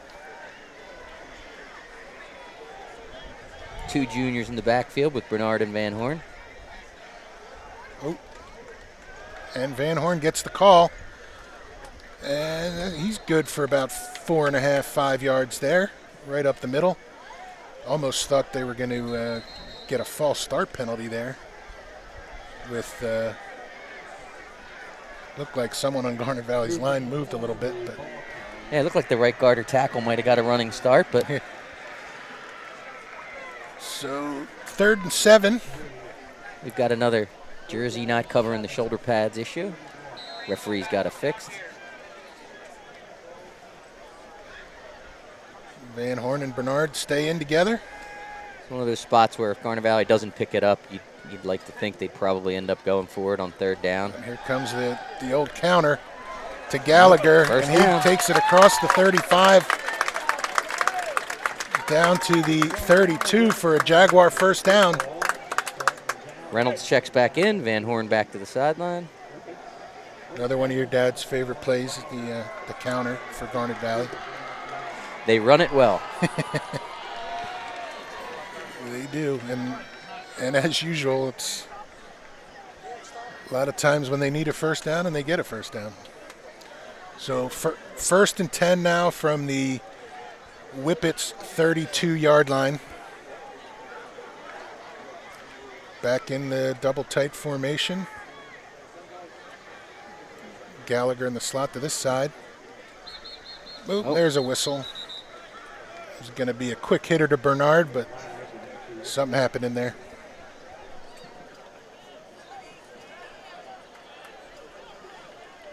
Garnet Valley coaches will not be happy with the false start. Yep. Coachable moments. CJ Wood checking in.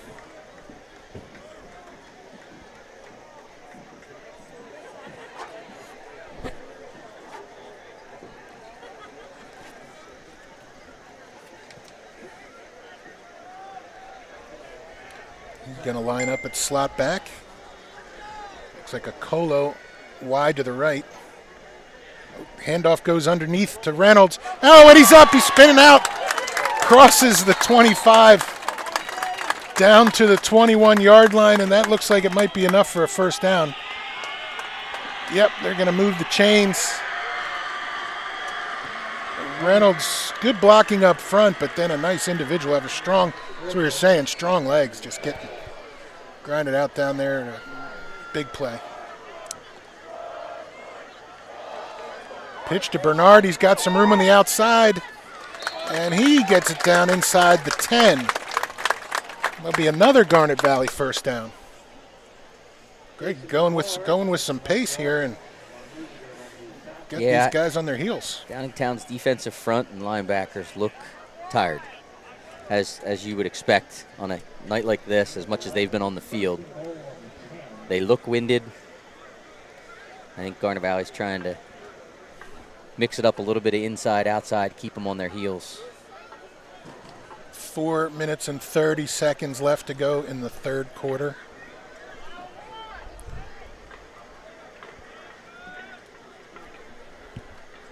And this will go to Bernard again.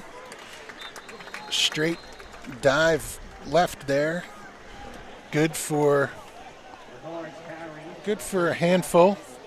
And it'll be second and goal at the 5-yard line. Inside the 5.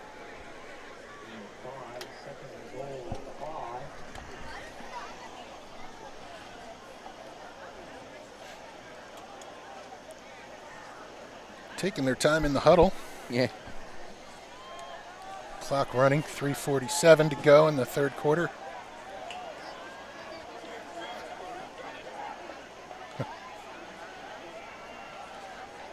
Give goes to Reynolds. He's struggling, moving the pile. Touchdown. And he gets in, touchdown.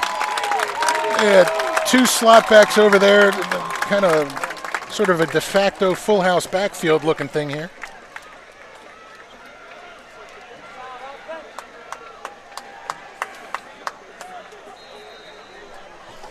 Yeah, Garnet Valley goes, you mentioned earlier, going heavy. They went heavy with the double tights and the single setback, and just got everybody up inside driving that pile.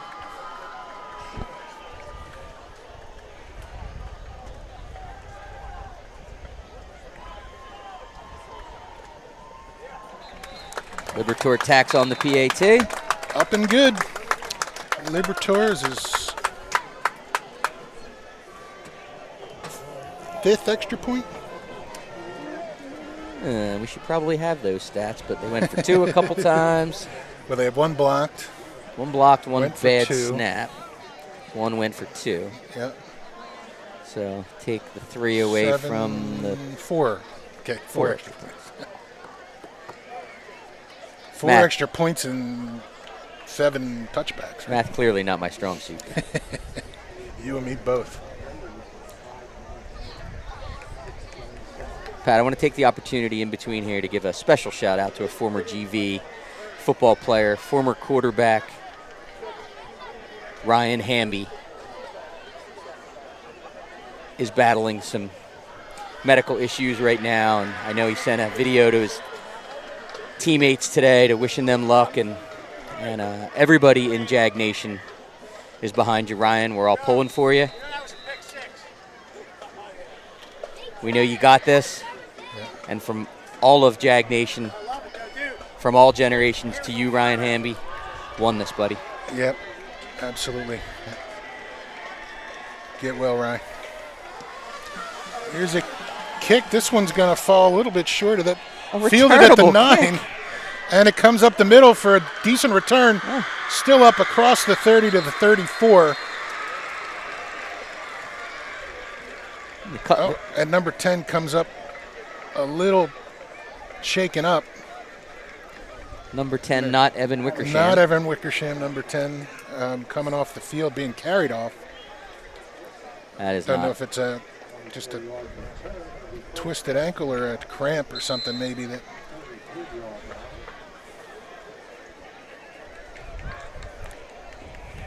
Ryan Waters, the running back in the backfield for Wickersham in the pistol. Give goes to Waters up the middle. Looking for room. Gets up across the 35 to about the 37 for a pickup of 7. We mentioned it late in the first half, Pat. At this point with the 41-point differential, and it's the fact that we're in the second half, for the remainder of the game, the clock will run. Yep. People always think it just runs the entirety. It stops at timeouts, injuries, change of possession, and, of course, anything in between the quarters, so the break at the third and fourth quarter. Yep. Jaguars look like they're getting – they had some younger guys in there. Now it looks like Gallagher and Wood are back in at safety. We'll try to keep up with these numbers for you as they do. Wickersham back to pass, and he's under pressure again. Oh, he goes down. Number 21, Ben Tarns that time in at linebacker. He comes in for a big loss there. That was, come back 4, 5, 6, 7, 8, about a 9, 10 Torrance yard. just comes right up the middle, unblocked. His get off on the line of scrimmage was spectacular. D-line coach Jeff Hill will be really excited watching film with that effort coming off the line of scrimmage. So this looks like about 3rd and 17. There's a timeout on the field. Not sure who called that. Oh, it looks like that would be Downingtown's first time out of the half. With 2 minutes and 9 seconds left to go, it is 3rd and 17.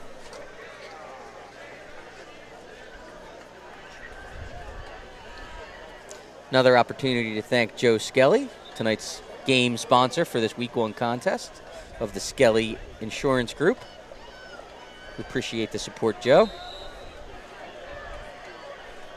3rd and 17 and 2 minutes and 9 seconds left to go again. And Wickersham back to pass. He's under a little bit of pressure. Ball's up. Oh! Isaiah Ford comes down with it. Pretty good coverage there by the Jaguars' Dozie Okolo. But Isaiah Ford with a huge reception there. That one good for about a 40-yard gain.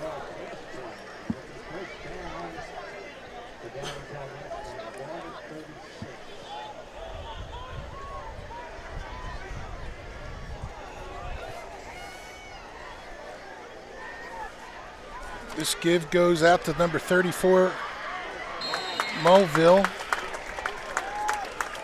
He picks up about 3 on the sweep wide. Jaguars player down on the field looked like he was grabbing at his calves, probably cramping. I can't see the number. I think it's number 2. Drew Van Horn. Drew, yep. The other Drew going in, Jackalis. And if you're, the score's 41-0. It's late in the third quarter, Pat. So if you're Downingtown, at this point, you're just looking to build. You're looking to some momentum. Yeah. Put some drives together, get some guys an opportunity to make some plays, and make the game closer. And you get a turnover here or there and make some things happen. But really, you're just trying to build on some momentum and make some things happen. Get yourself on the scoreboard. It's a long season. Yep. Garnet Valley. I was just talking to a coach about this the other day. Garnet Valley, by nature being in the Central League, they only have one non-league game, which is this Week 1 game every year. Yep. And it really gives you an opportunity to get one out-of-league opponent. And then, you're right into Central League play as the Jaguars will be at Conestoga next week. That's good news. Number 2, Drew Van Horn's up and walking off. Looks like it was just a cramp. Yeah.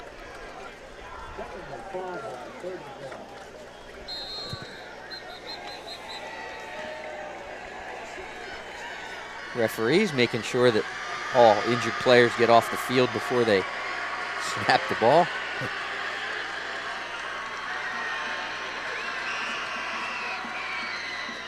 This time Wickersham will keep it there, fakes it to Mulville with the motion, keeps it himself, goes up the middle, but Jag's not fooled there. It'll be 3rd and 5. Maybe a yard on the pickup there.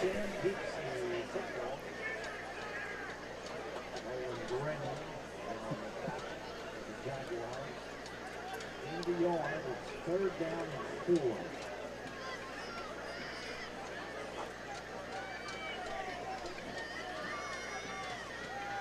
This time Wickersham looking to throw.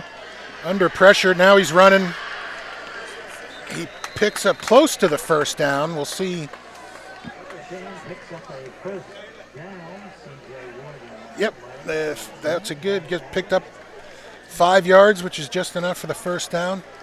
CJ Wood again from that safety spot, coming up and making a tackle right at the line of scrimmage. He's been everywhere. He's active. Now the clock running with under 30 seconds left to go in the 3rd quarter. And this was a handoff to Mulville that time. Kind of a rough snap there from the pistol. Almost lost the handle. Shoved it right into Mulville, and then and Jags right there for a 3-yard loss. A heck of a play by number 19, Joe Cecchio, linebacker and running back, getting an opportunity here. Yep. A really nice open field tackle in the backfield. And there's the end of the 3rd quarter. Jaguars up 41-0 here on opening night at Kottmeyer Stadium over the Downingtown West Whippets.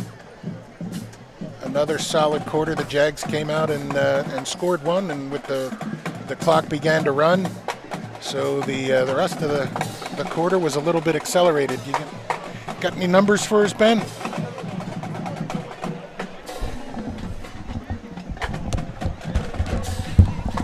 I do indeed have some numbers for you.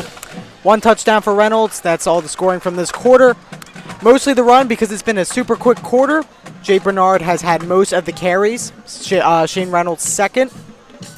And we've only thrown 1 pass this entire quarter.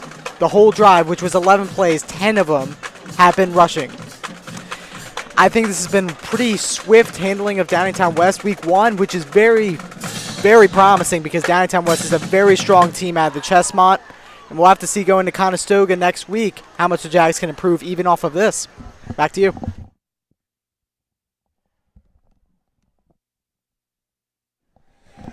All right. Thank you very much, Ben. We start this 2nd quarter, for the final quarter here. And that give goes to Mulville.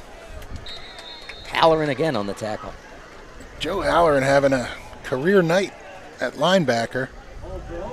That pickup good for getting back to the original line of scrimmage. Pick up about 3, so it's 2nd down and 10. Third down and 10 at the Jaguar 26-yard line.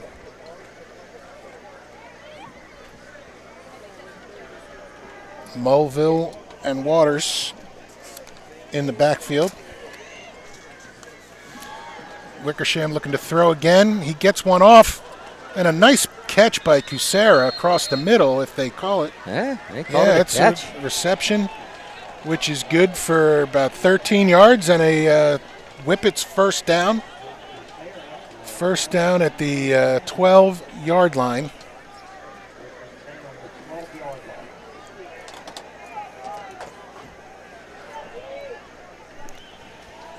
Rolling out. Rolling out again. Oh, and he bounces one there. Oh, and there's a flag thrown in late. Not sure what that's going to be.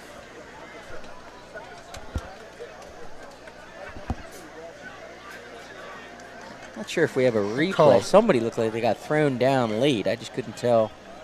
I think he called a holding on the defense. Defensive hold. You know what? Number 7 Waters was laying on the ground in the backfield towards the end of the play, and I wonder if he was either tackled or tripped, or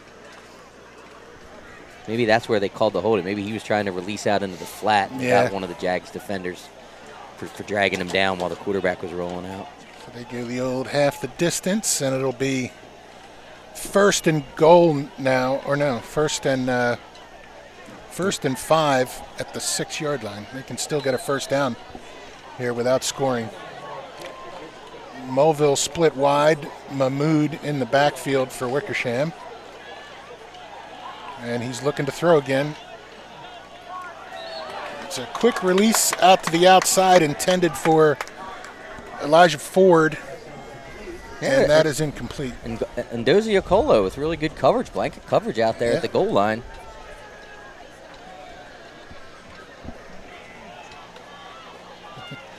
Jaguars racing to get off the field. I think that was Torrance. Not allowed to have 12 on the field, Pat. No. This one goes right up the middle, but the Jags ready for it. Short gain. Gain of about 2. It'll be 3rd and 2. They can still get a first down here.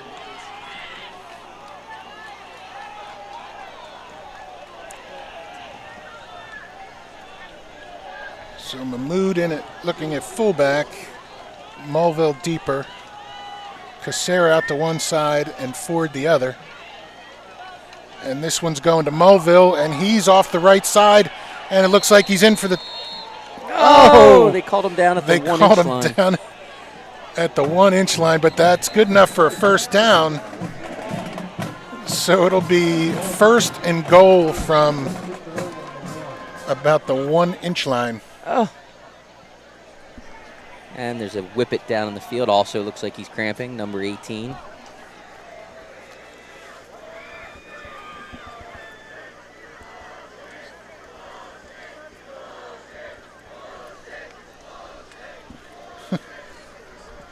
Downingtown faithful not happy with the call of him being just short of the goal line. I think they were expressing their dissatisfaction. Not much. Well, seeing a little glimpse of the aquatic distribution team. There they are. Take the injury time out real quickly. Another shout out to parent and big program supporter Sean Doherty and the Doherty family. 2 of his boys played for the Jaguars. Kevin's up at Penn State and Ryan's at Westchester.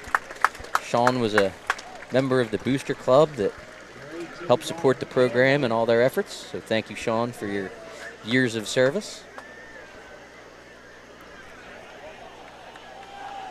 All right, so Downingtown 1st and goal.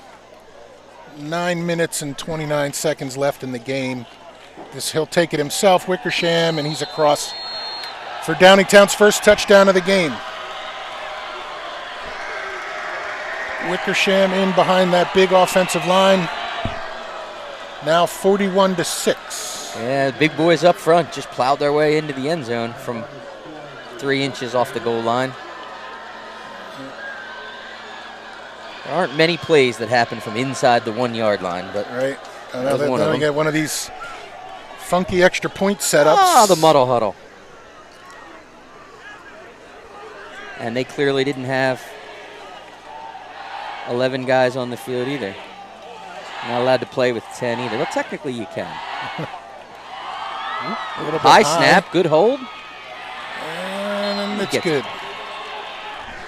So 41-7.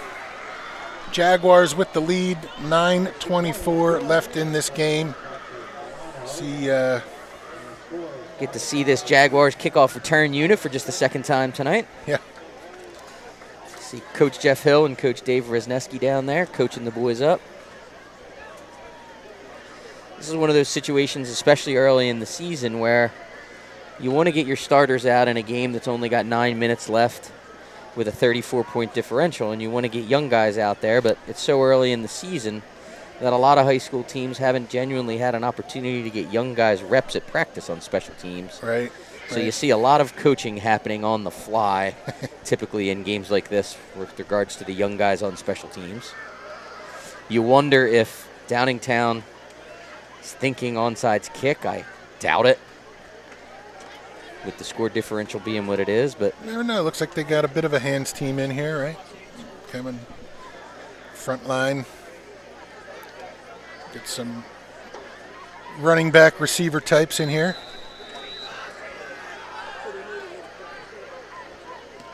Which I never understood because as a lineman I had incredible hands. Jack Westbrook. Back to return, works his way up to the 25-yard line.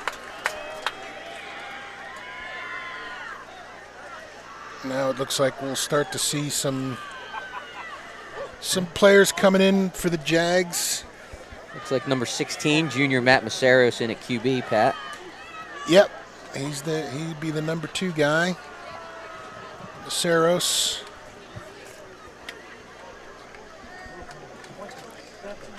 That looks like Maceros' older brother Mitch was a standout lineman for the Jags a few years back.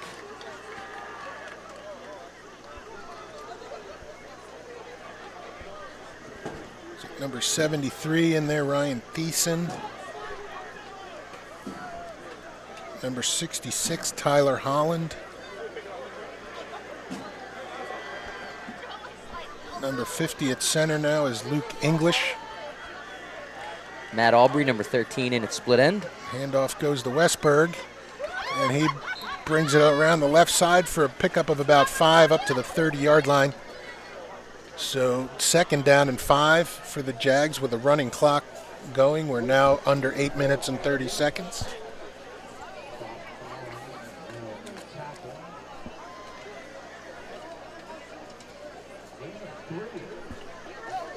Jags have not just 2 number 22s, 3 number 22s on their roster. Lucky number. The running back that's in the game currently, number 22, is senior running back Shane Ollinger. Shane Ollinger. Bill Sherman is watching. It's Bill Sherman's nephew. Shane's dad, Chip, is the athletic director at Central League foe Pencrest. And a lot of room up the middle there for... He popped up with that one. There's Westbrook again.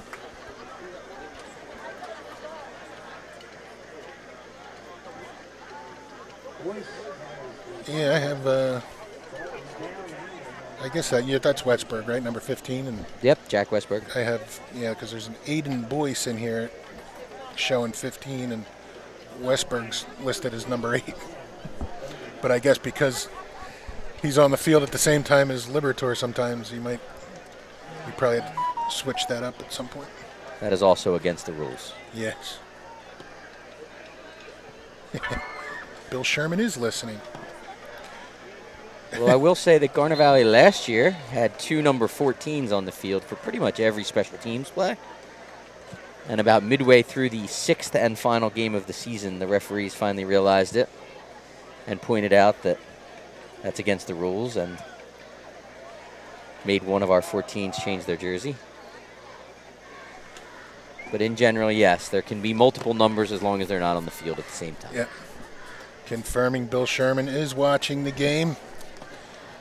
So Shane get in there. Jerry Montella checking in.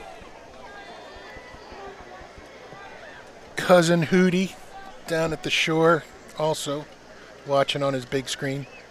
Ron Hootie Hooticek watching from the beach. Yeah. Mazzaros keeps that one for a pickup of about 10 and a Garnet Valley first down. Clock continues to run. 6 minutes and 25 seconds left in the game. Number 28, Chris Faith, checks into the game.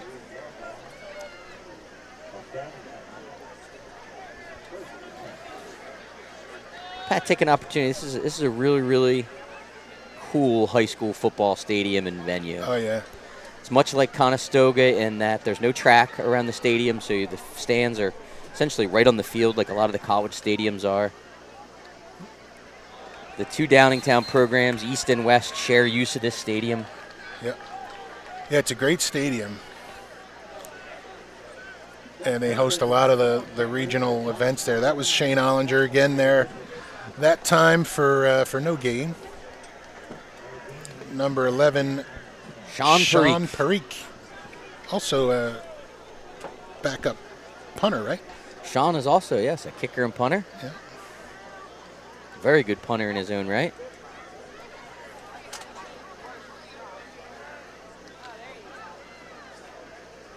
Jags got some size along that number 2 line as well.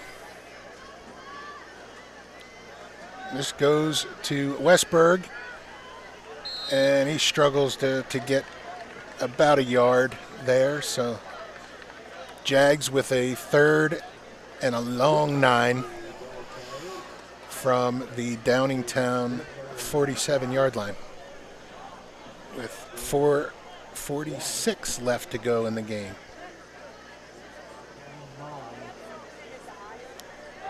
Number 12 checking in, Kevin Green.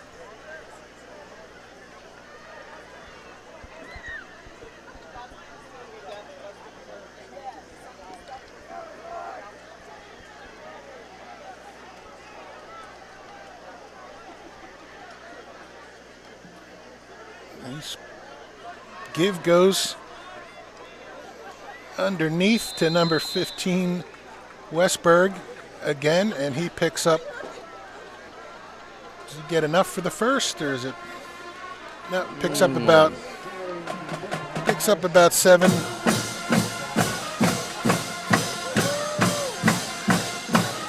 And it's 4th and 1.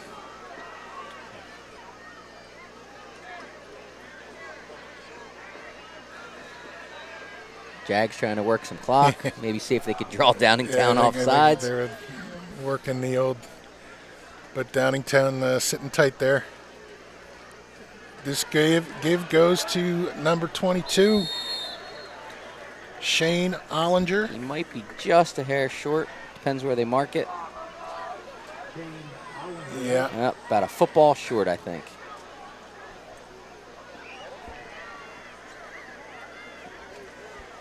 Ollinger 5'8", 160, and it looks like Coach Ricky down there encouraging them to move the spot. They haven't signaled whether it's short, whether he made it, whether they're going to measure. Looks like he had to get to about the 37.5. I think he's about a half a yard short. Yeah. If you look at the chain right here in front of us. Oh, they gave him the first down. Oh, boy. Thank you, Now, officials. there was nothing about where those chains were set up and where the down marker was that could make you think anything, but they were short. But Shane Ollinger for the first down.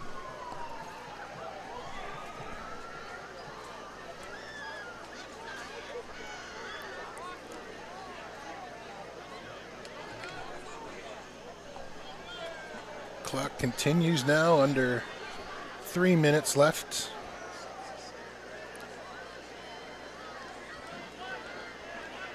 Mazzares keeps it himself. Pickup of about 5 there for on first down. So it'll be 2nd down and 5 at the Whippets 32-yard line.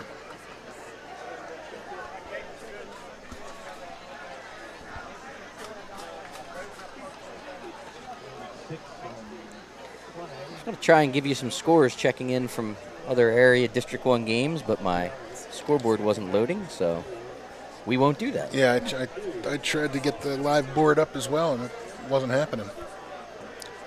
Week 1 issues. That give goes right up the middle for a short gain, maybe a yard.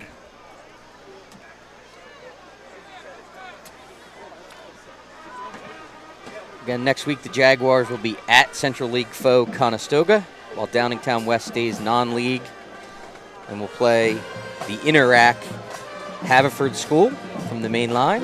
Yep. Back here at Kottmeyer Stadium.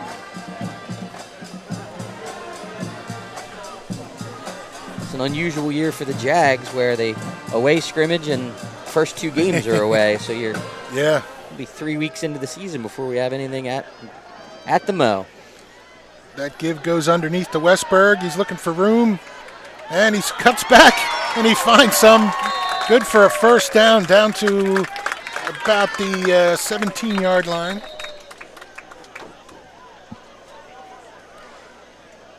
Westbrook had that. Yeah, go ahead. Oh, he held his feet, followed his blocker, stayed in behind him, and almost busts it.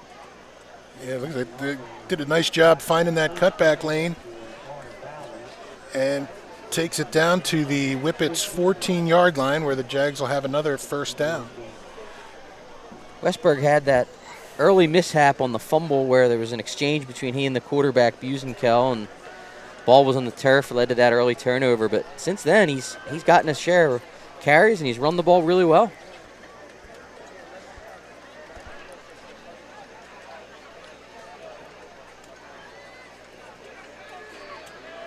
Oh, Garnet Valley looks like they're in the victory formation with it being under a minute. They'll take 2 knees. Oops, and he fumbled the snap.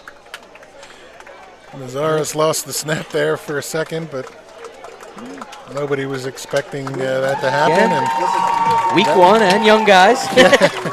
that'll do it. This clock will run down under 25 seconds, and that's the last play of the game. The Jags line up to shake hands. And boy, what a start for Garnet Valley. The final score will be 41-7. Again, the preseason rankings had Downingtown West number 7, Garnet Valley number 10. Garnet Valley just got out to a rocket fast start, and Downingtown West never really had the ability to mount a comeback. Never had a lot of momentum. Just finally scoring later on in the game, and pretty good first week. Greg, what do you think? Yeah, what a great start to the season for the Jags. Certainly that early momentum, get those 2 scores in the first minute and 33 seconds. Yeah, you just pin your ears back at that point and try and keep the momentum on your side. Keep Downingtown on their heels, which they did, and got it to 34-0 at the break, and that's about as good of a first start game as you can get if you're Garnet Valley, the players and coaches. There's always things to work on. Coaches will always say that you see the most improvement from the scrimmage to week 1 and from week 1 to week 2 based on looking at film and seeing who played well and didn't and making adjustments. So, but a 41-7 win against a solid Downingtown West football team's a great way to get things going. Yeah, that's a great start, and we're off and running. Want to thank our folks here for the production. First of all, the Garnet Valley Football Alumni Association for sponsoring these games and working on getting the sponsors that from the community that bring these games to us.